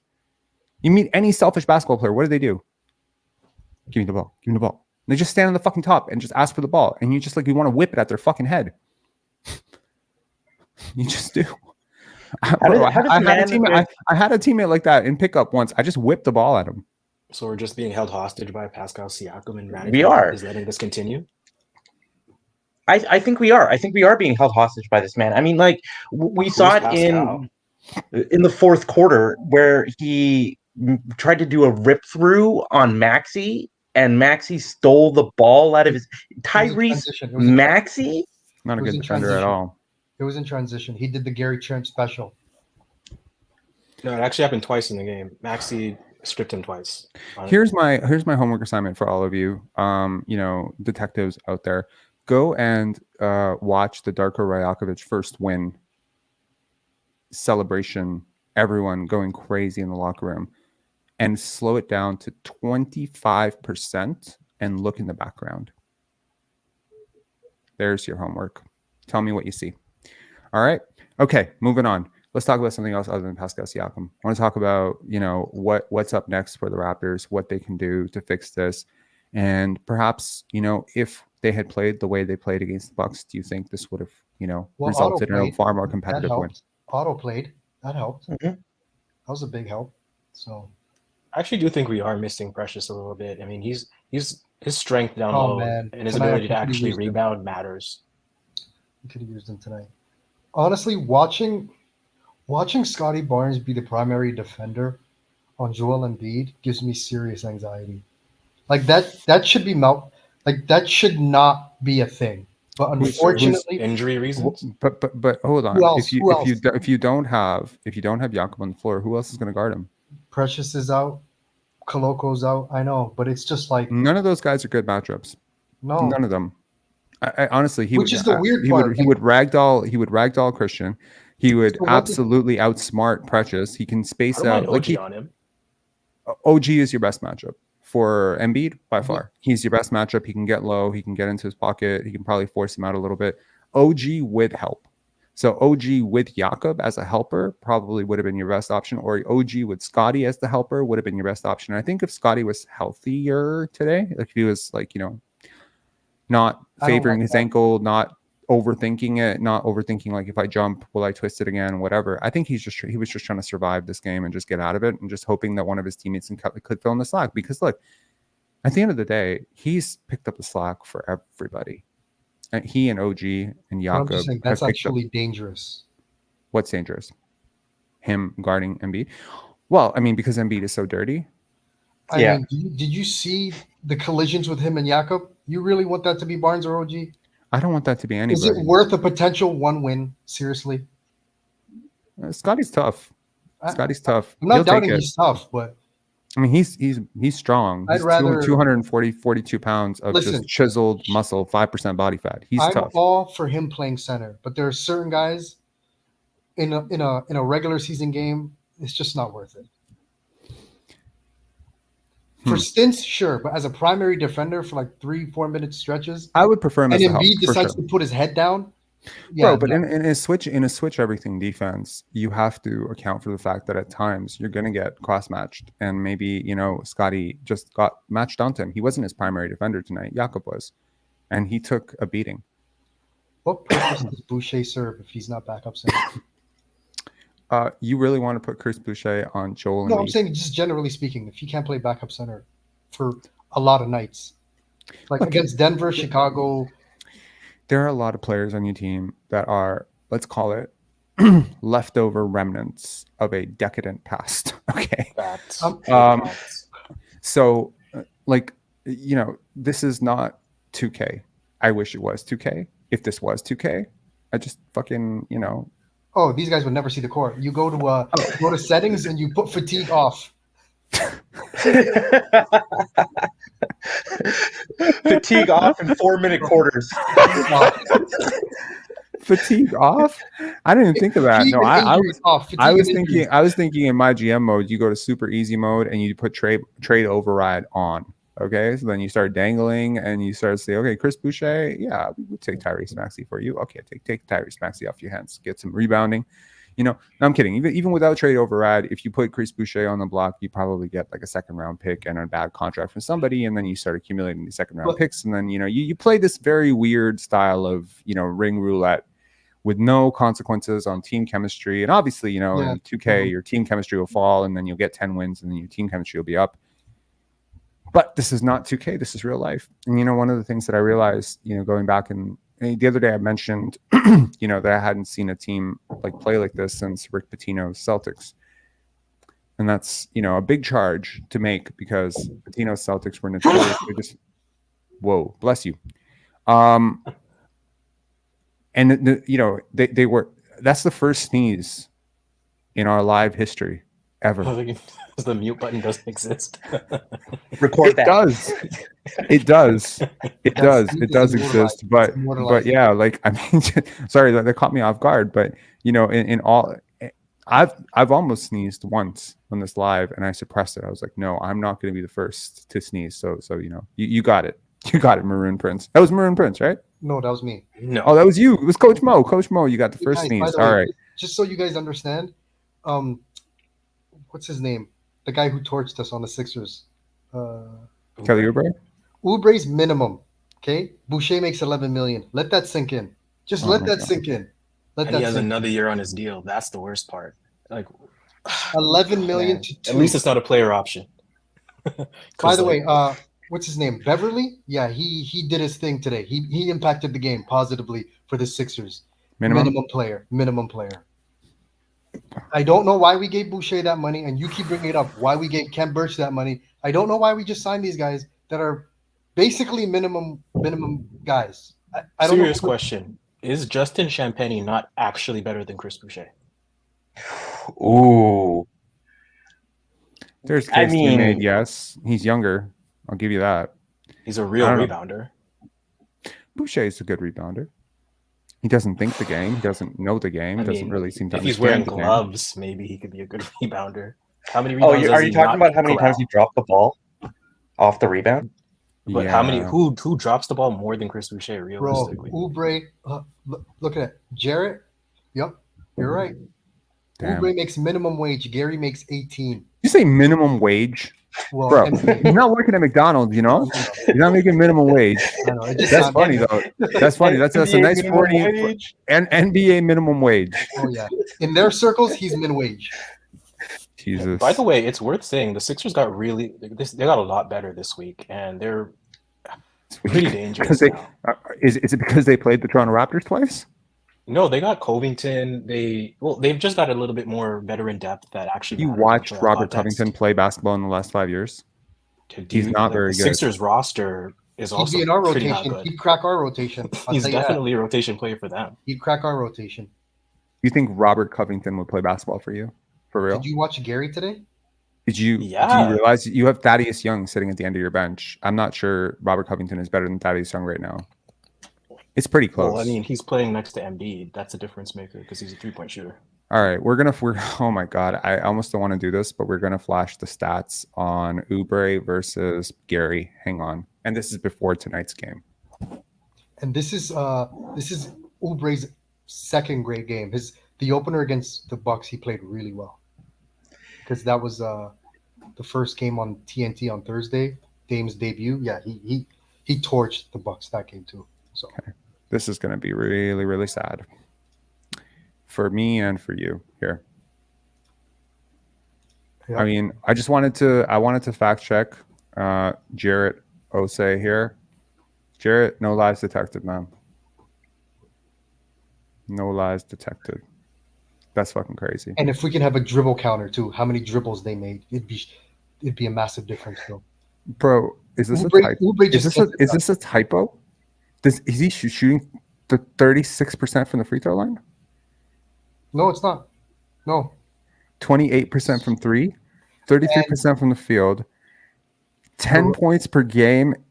Bro, that's crazy. And he has a negative 7.2 box plus minus. That is absurdly terrible. But he has the greatest relationship with his head coach of all time. So. I mean, he said he's talked at least with we him know more. for sure he's slumping for sure, right? This is not actually him. So, I mean, this is about as bad as he could ever play. I mean, I say that. No, wait a second. No. This is not right. This is their head to head. This was tonight. No, this was the last game they played together. So this is incorrect. Hang on. I don't know why that. Okay, so that was their game that they played. This is not their. Thank God. Okay, sorry. Inaccurate. Give me one second. His free throw shooting is bad though this year. It's bad. I mean, he hit one today. I mean, I'm sorry. I'm just so excited that he hit one because I watched Dennis Brick too, and I was just like, oh my god. Did you see that Gary But- drive in the corner when he tried to like do like a dunk on Embiid? I don't know what he was doing. By the way, Gary He desperately needs thought he a, had a lane. no, Gary desperately needs a floater, like in the worst way. Hmm. The same way Fred needed a floater in the worst way. Yeah. All this being said, we're really close to being a good team, though, like a very good team. Oh, we are Just- so close to being a really good It's team. like one trade away from being really dangerous. And it doesn't Are we- even are we- need to are- be wait, a wait, wait, wait. blockbuster trade either. Are we one trade away from being one trade away? Or are we two trades away from being two trades away? Unless you can put Boucher and Pascal in the same trade, I guess, yeah, 2 trades away. We can't be good because there's too many players that are inconsistent. Like you don't know what you're gonna get. Well, if your bench was limited to just Porter Jr., healthy presumably, Koloko, healthy presumably, Precious, Like how many and players on Gary, this that's team? not even bad. Like if you had to count the number of players, you're like, I reasonably know what I'm gonna get from this guy on a nightly basis. How many players are those on the team? On our I don't team know. right now? Like Oh my I think god, the these answer are their is season 3. stats. Sorry, these are their season stats. This is the season prior to tonight. So I are couldn't we believe saying, it. looking at this right now, that we have Gary Trent Jr. has literally put up below league minimum replacement level when has stats? he had a good game? He's never had a good Bro, he's like, I mean, to give you an idea, like he has been, I don't know, what would be the fair statement to say?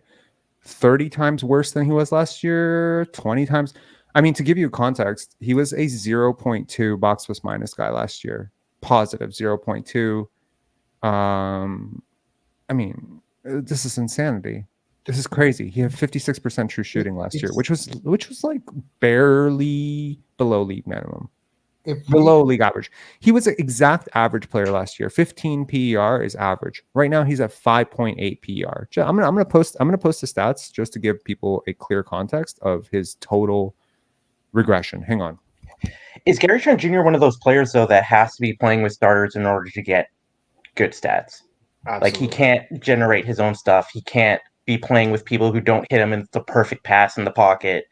He has to have this. How many perfect passes in the pocket did you get from Pascal Siakam and Fred VanVleet last year?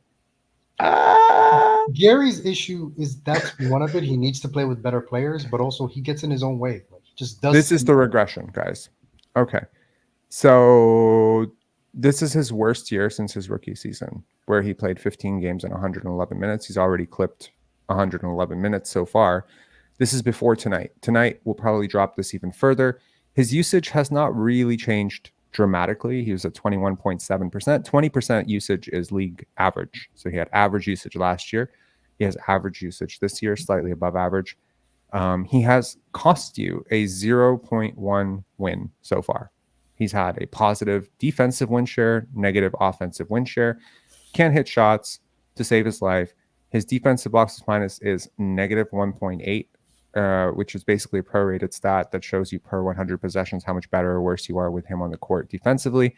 And the offense has slumped massively with him with negative 5.7 offensive boxes minus. He was positive 0.2 last year. Point being, this is not a person who moves the needle at all for you when he's doing things well, and he is killing you right now, basically. And what scares me about this team right now is we can't sustain injuries because the bench is already struggling as is. If we have to move people up, oh my god! Like if I'm hoping for the best, but even when Otto isn't playing, it's a massive difference. If we had Koloko, but we saw that already, didn't we? Yeah, we saw it. We saw it with OG being out. If right? Yak gets out, we're in trouble. If Scotty or OG are out, we're in trouble. Like we're in big trouble. Yep. But I think Bobby Webster, he's too shrewd. The man's really smart. Some big, huge shakeup is coming. I just know it. Huge shakeup is coming. I'm watching guys like Matt Ryan on the Pelicans just play well. I'm watching Korkmaz even come in for like 2 minutes and be a solid basketball player. It's different to watch someone like once, and it's different to watch them every single night. I know, but I'm just seeing an army of players every night just be solid. And Here's then the I watch it. Raptors, like real, like, so this is before tonight. This is sort of where you're at, right? In order. I sorted by box plus minus top. So really it's in terms of PER, your below average players are Grady Dick, Precious Achua, Gary Trent. Jalen McDaniels is a negative PER. I don't think I've ever seen that in my life. I've never seen a player with negative PER in my life. Maybe I've seen one. That's hard to do, as you can tell. He hit that He corner didn't three when it score meant for nothing. 4 games. I mean, it will change after tonight. Thank God, his best game of the season. But holy shit, like he is actually like, I don't know exactly how to frame negative PER, but it's almost like you would have been better if he had been a mop bucket on the basketball court. Like I don't know how else to put it. It's hard to go negatives in the PER range. Very easy in box plus minus because it's 0, but PER swings on 15. Malachi Flynn 7.2 or 7.1 below average. Pascal Siakam 14 below average. Chris Boucher 14.9 technically below average. So your average, so your above average players have been Jakob, Otto, Dennis, OG, Scotty. Is anyone surprised? No. Right. That so sounds here, like a starting lineup. yeah. Pardon? That sounds like a starting lineup for me. Yeah, interesting. Yeah, and we turn fatigue off, and it doesn't count. Yeah, right. Okay.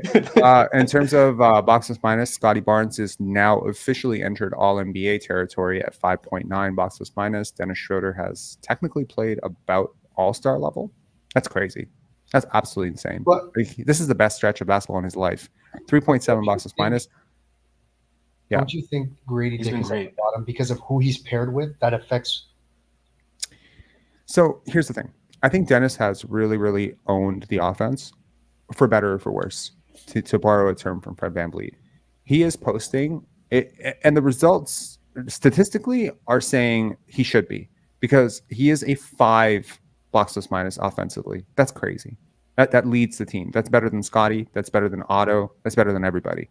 Defensively, he's negative, but I don't think that's necessarily a scathing indictment of him per se. I think that's just more like the Raptors the last game. Just the Raptors the last game, I don't think were great defensively. Yeah, overall, I think there's a very fair case to be made that while it is working for him, what's working in the offense is working for him. I don't know if it's working for the other guys. I think a lot of guys are out of rhythm. I think a lot of guys are getting late passes. And I stand on my poll from preseason that I don't think he should be a starting point guard. Hard, however, when he's putting up numbers like this, to suggest that the guy who's absolutely killing you off the bench should be starting in his place, which is Gary. Oh, that ship sailed. Sorry. But you want a really hot take? If I really wanted to fix this offense, I would start Gary. I mean, to save him. Yeah. No, it's not just to save him. It's really to change the balance of where things are happening. What the second unit is missing really is someone who can break the defense down. Malachi is not it, right? Oh no, Malachi's he's just there. He's just there breathing. Right. So I'm not. This is not shade on Malachi, but like we've lost Maroon Prince. I guess he's just stepped off.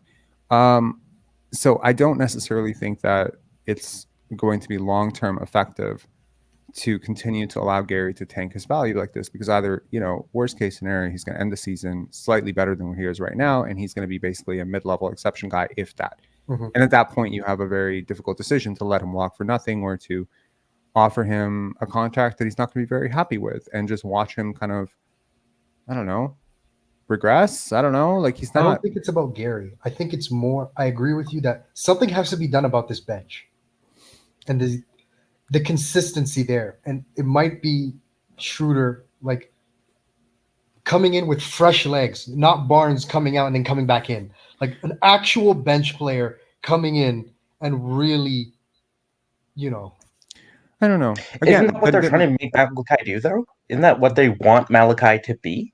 He's never going to. Dennis?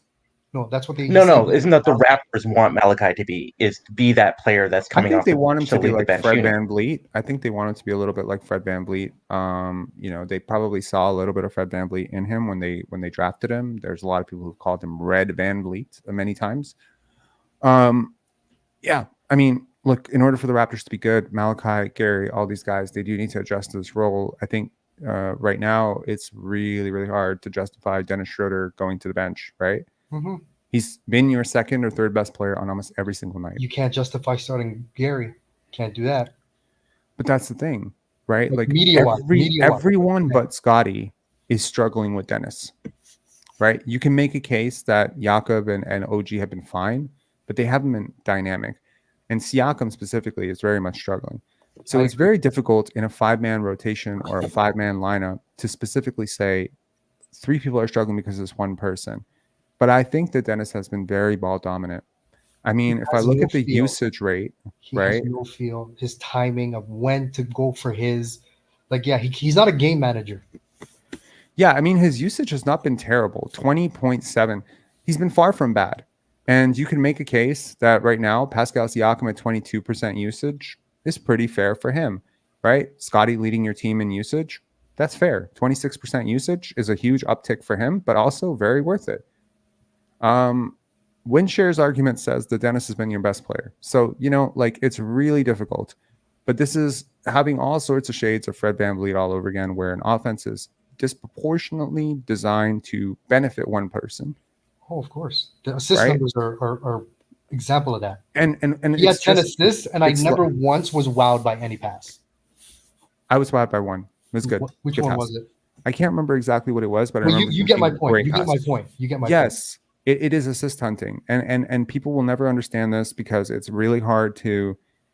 I'm asking people to do the hardest thing, which is to criticize the guy who scored 50 points, right? When a guy scores 50 points and his team loses by 2, it's very difficult to go out and say the reason that you lost is because this guy had 50 points. Very many people would say, but what about this other guy? He had 3 points. What about this other guy? He had 2 points. Well, that's not, why are we blaming the guy with 50 points? It's the same thing with, Fred VanVleet's 2020 game. Last game, I thought was almost perfect game from Dennis Schroeder, even though he did have double-digit assists or almost double-digit assists and how he attacked Damian Lillard. It was all in the flow of the offense. Everything was flow. Today and several other times this year has been very disruptive to the offense. He's disrupting the flow and the rhythm in order to find his touches. He's holding the basketball. He wasn't the only one who held the basketball tonight. But as a point guard, as a veteran point guard who's nearing 30, world champion, etc., and as an extension of your coach on the floor, you have to do a better job of getting guys in their places, number one. Number two, you have to do a better job of managing tempo and pace. The team will go as you go when you have the ball more, right? When Scotty runs, you have no choice. You have to run. You can't jog. If he's running, you have to run. Point guards have a responsibility to dictate tempo. When they're turnover prone, when they're too shot happy, when they miss easy opportunities, when they run when they're supposed to stall, when they stall when they're supposed to run, they disrupt everyone's rhythm on the court. When passes come late. And so this is like beyond thinking basketball. This is like rethinking basketball. It is some, when you really talk to players, maybe not scouts even, deeper coaches, when you listen to their podcasts, they talk about this stuff a lot, which is like, this is the deeper insight into the game. For instance, what is a fast break dunk worth to you, Coach Mo? How many points? It depends on the scenario, but sure. At home, or even on the road, actually, yeah, it's worth more than 2. Yeah. Okay. What's blowing a fast break dunk? Like, okay, so what's a block on a fast break dunk at home worth? These are the questions and the calculus that we need to do, because you realize that given the context of the game, let's say, for instance, you're down 7-8, like where the Raptors were earlier, right? And let's say you get a steal, and then you go for a dunk and you get a dunk, and you get it on a defender. So a contested dunk. This can absolutely shatter the home crowd and also disrupt the complete rhythm of the team. But it can also inspire your team with, oh, here we go, right? It gives you a little bit of momentum, a little bit of juice, a little bit of defensive intensity. Yeah. And God forbid, if the next one's a miss, if the team misses, if you get a stop, now it's like, now you've built momentum back. It's almost like a 5-point swing that only costs 2 points. And guys, scoreboard says 2, but you got 5. Conversely, imagine if you get a big steal and you go in 2-on-1, and somehow Gary Trent Jr. makes a pass to Chris Boucher, and it gets swiped, and it goes the other way. Bro, not only do you not get the 5 points, you actually lose 2 to 3 points of momentum. Now, if that turns into a dunk, in 4 seconds, you've basically turned the game by 10 points. That's how fast. Yeah. This momentum shit is what point guards, instinctual point guards like Kyle Lowry really understand. See, they know when momentum is starting to swing, they slow down. And they say Because I when need you to get a slow good- down, Yeah. you actually curb the momentum swing. instead of going in for a wild layup attempt. Because you know the When you're leaking consequence oil, of getting you're leaking another oil. miss, right? Like, Yeah. because it's like once a team hits one, like I'll give you a scenario. Like, okay, he's the Sixers tonight. So Scotty Barnes comes down and he hits a 3, right? Comes down, hits another 3. This is momentum swing. Raptors are feeling really good about themselves. Sixers are wondering who the fuck is supposed to be guarding this guy. This would be a great place to call a timeout if you're Nick Nurse, right? We can't keep letting him do this. But also, if it's part of your game plan to keep letting him shoot this, right? It's not actually swinging momentum nearly as much. But imagine if the same play happened in the fourth quarter. Scotty Barnes fakes a 3, gets the guy up in the air, relocates, hits a 3, comes down, hits another 3. This is not the same 6 points. In the first quarter, it's worth only maybe 5 or 6 points. In the fourth quarter, it might be worth 10 to 12 points in terms of momentum swinging. If he had done the same thing he did in the first quarter, in the fourth quarter, and this is what people who say he only plays one quarter, they don't understand. Yeah. What he did in the fourth quarter against the Bucks or against harder matchups at home, on the road, didn't matter. Those points count for more. They still count for 2 points in the box score. But ask me if a sniper who sits on the bench the whole game and comes in and hits the final 3, if his 3 counts the same as your hustle big who got 3 points in the first quarter. It's completely different 3 points. So I think we need to rethink what Dennis gets you on these assists. Like, what is the consequence of the assist? Yeah, I agree. You know what I mean? Like, if you dribble the air of the fucking basketball and you pass last second, this is the Russell Westbrook argument. You're going to look like a superstar. Your box score is always going to look superstardom. I preferred yesterday's Dennis over today's Dennis vastly. So I would like to, hopefully Darko is, I mean, look, and the difference here is Darko is not about to let anybody come in and disrupt his offense.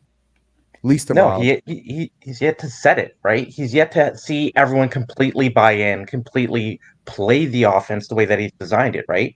And I don't think we've been able to see it yet either, except for in stretches, right? We've seen it in stretches. We've seen it work in stretches. And once everyone is on board, everyone is thinking the same way and thinking at the same pace. Mm-hmm. And I think this is what the lives really have brought me this year so far, is that I wasn't thinking about pace before the last couple of lives, right? I wasn't thinking about that. I was more looking at the flow of the offense, of where the ball was going, but not in terms of the thought process of speed and the interactions between that and having the offense work. And you're right. Pace is really, really, really important right now. If Schroeder's not giving that to us, who besides Scotty is the one who can really help shape the pace of this team? Scotty didn't do a great job today either of holding Not tonight, tempo. but like season-wise. Typically, he's been good. Even in prior games, though, like when we had those leads, like in Chicago, right? Even in Philly, that game at home against Philly, we just started playing really slow. And we just stopped going away from what got us the lead. Absolutely. It was absolutely insane. Chicago was a tempo issue. Minnesota was a tempo issue. Every game, tempo has been an issue with the exception of yesterday's game. Yesterday was the only game that pace and tempo was not an issue. Every other game, there have been at least 12, if not 30 minutes of terribly paced basketball. And if you're Dennis, and you're holding the ball and you're orchestrating as much as you are, exactly. That's on you. Bingo. That's it. Exactly. So I don't give a shit what the numbers say. I'm very analytically driven. I have a degree in stats. I don't care. I don't care what the numbers say. I'm watching it with my eyes. I've watched exactly one good Dennis Schroeder game so far. His numbers say he's an all-star. It's the same thing with Fred VanVleet, man. He has seen the fucking vision of how to get a max contract, and you're letting him do it. You need to rein him in. You need to get him to buy into the offense. He is not good enough. He is not dynamic enough to do this for a good offense. Every time he is going to do this, you're going to have a terrible half-court offense. The same Wait thing till as the Fred. percentages come back down to earth. Wait till that happens. Exactly. I mean, look, man, there's no pressure on the defense. This is not De'Aaron Fox. This is not, this is not even that. This is not Tyrese Maxey. This is not Darius Garland. So the numbers may look similar, but this is the thing we learned with Fred VanVleet. Let us not repeat the same mistake again with Dennis Schroeder here, okay? Because these two have a lot in common that you don't realize, okay? But seriously, we need to realize that if defenses don't respect your penetration and they don't respect your shot, everything you're doing on the basketball court is at least partially hurting your team. Almost always, right? So, yeah. Go ahead. Oh, I was going to say, like, the one thing that when we're talking about that conversation about Dennis Schroeder and like maybe the team as a whole, and we talked about Kyle Lowry and the things we miss about Kyle, it wasn't just that his leadership and the pace of play, but it was also that, when was the last time besides Grady Dick that someone drew a charge that was a momentum setting, drawing a charge? Dennis Schroeder took a charge on Joel Embiid today. Yeah. It was a great charge. Really great charge and very smart. So I really appreciate that. Dennis has been funny because it's like on offense, he's not driving me crazy the way Fred VanVleet did, but it's close. Like it's really close because it's tough to watch this many years of bad point guard play after watching Kyle Lowry do such a great job for like 6-7 years. And that dude never cared about stats. Number one, he didn't care about stats. Number two, he was pretty low usage. But even when he wasn't low usage, he was just so great. He's just such a he'd have games where he just ran. He was like running an orchestra, and he had like 5 assists. Exactly. And he ran the team perfectly, and he had 5 assists. That's exactly it, right? And I mean, again, I've watched a lot of really ball dominant guards in my life, both high school level, college level, whatever. I've seen them. I've seen a lot of them. I've never really liked watching them play, unless they were explosive and really great scorers with super efficiency. So if you're going to be high usage, and you're going to be, if you got to be like Isaiah Thomas, or Luka, whatever. I'm not really excited to watch Luka Doncic play. I would not pay to watch him play. He's going crazy. I would pay to watch Jokic play. I'd pay to watch Wemby play. I'd pay to watch Tatum play. I would not pay to watch Luka play. That's just me. I don't know. By the way, just randomly before I go, do you guys remember that game, Minesweeper? That old game, Minesweeper. Do you remember that? Yeah. Yep. I just thought of that because it's like that's Darko with the rotations. It's like you might step on a mine and it's over. You put the wrong group together and boom. Bro, do you remember Oregon Trail? Yeah, the good old the IBM version of Oregon Trail, the text-based one. Yeah. That's kind of what this season reminds me of. You're doing everything right, then all of a sudden you got the flu and it's over. Yep. Playing operation. Oh man, this has been one of the funnier lives. I hope it has been funny. I realize that a lot of people might be really frustrated with this team right now, but to be honest, 2-4 or 2-4, right? Man, listen, the Chicago loss and the Portland loss will haunt us the whole year. They will haunt this team, specifically the Chicago one. Yeah, I think they need to just move on. I think, you could not – okay, look, the glass half full here is Gary Trent Jr. and Pascal Siakam are two guys that you really were counting on to be two of your top 6 players coming into the season, right? Precious Achiuwa, probably one of your top 7 players. You expecting Otto to be your 8th guy, Grady to be your 9th guy, Malachi to be your 10th guy. These guys were supposed to be your fringe. Your fringe has been okay. The top of your rotation was specifically Scotty, Dennis, and OG, and Jakob have for the most part been okay. Mm-hmm. I would prefer like a little different play style and role for Dennis, but overall, like he's been impactful. It's just not the right strategy, but maybe he's compensating for the fact that we're dogless, right? He's just come in and taken over because there's nobody else left in it. There's nobody in his way to stop him. There's always been someone in his way to stop him, You don't think he would have taken over in LA if LeBron wasn't there and LeBron said, chill, little bro, hang in the corner, chill.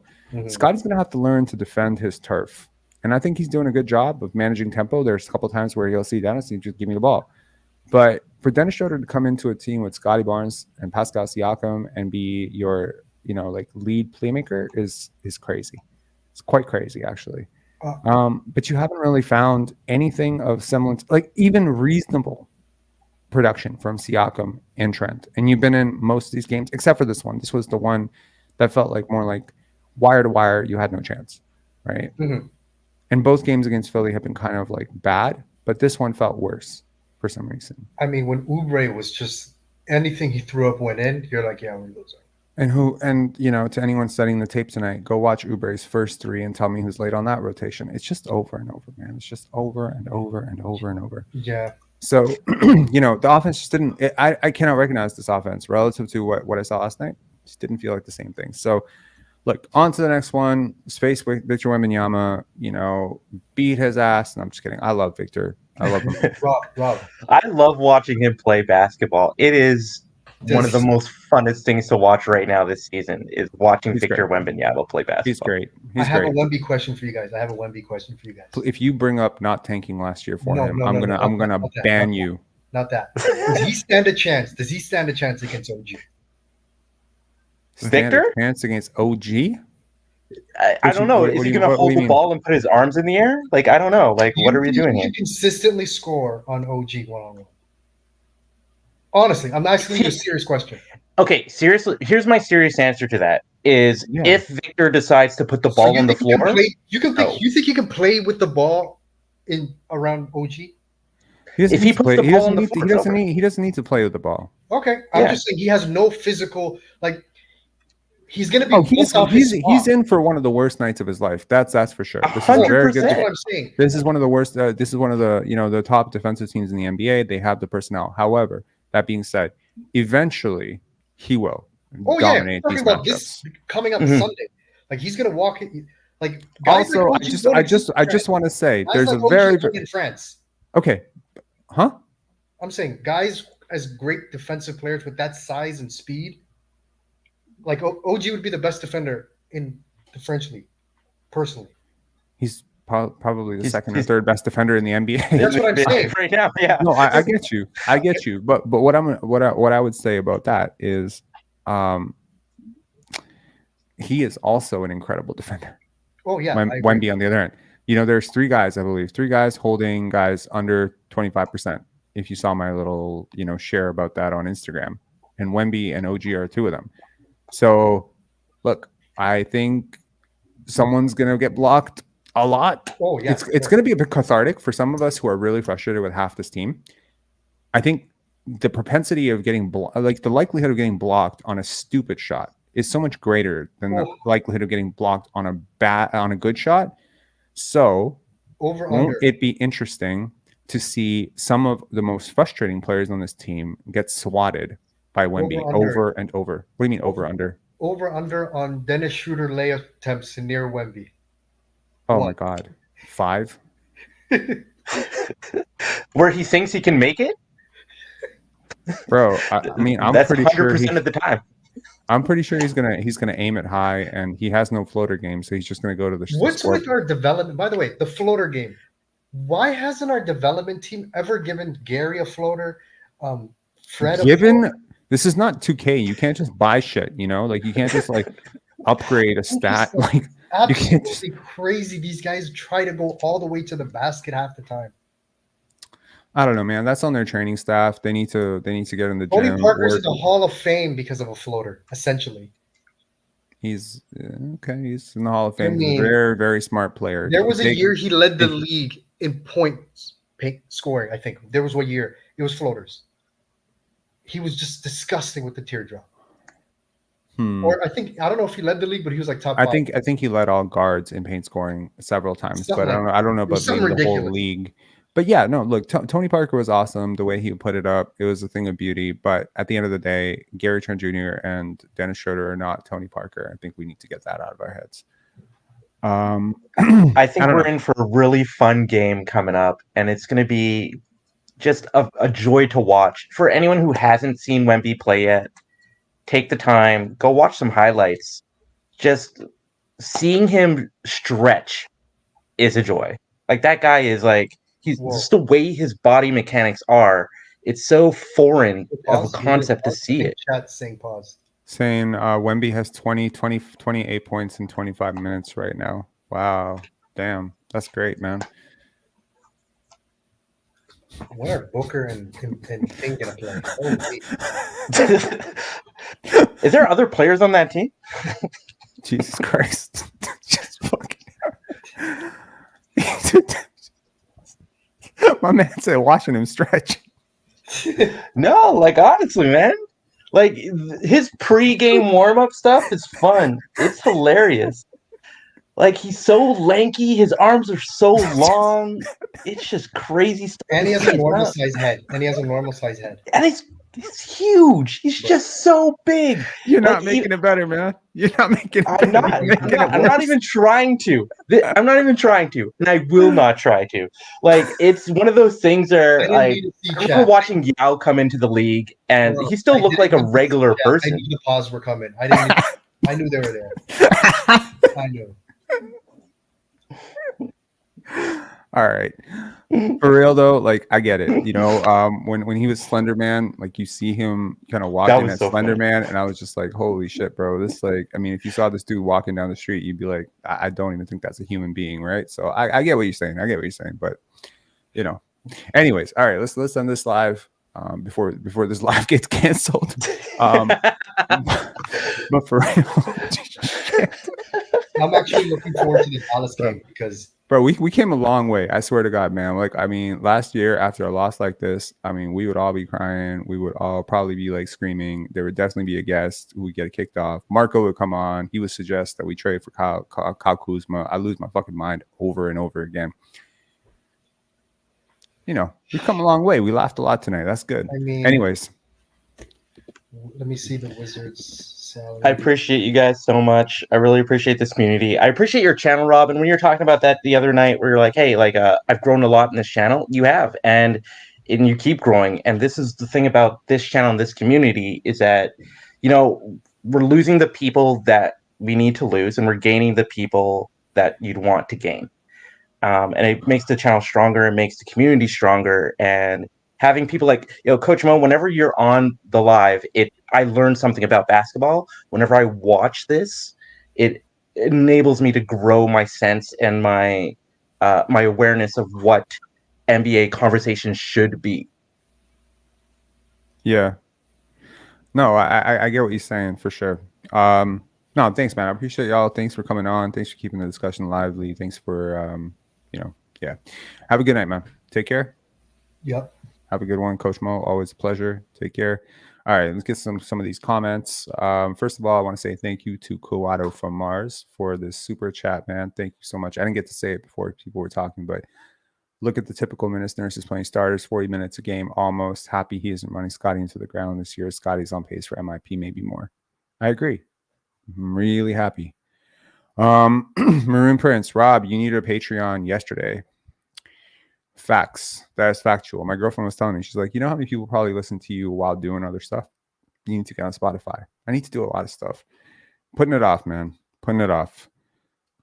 What are the odds Scotty makes the All-Star game this year? That's gonna be tough, man. On a team that's bad, it's hard. But he keeps putting up these numbers that it'd be really difficult to keep him off. And they like promoting the next wave of stars.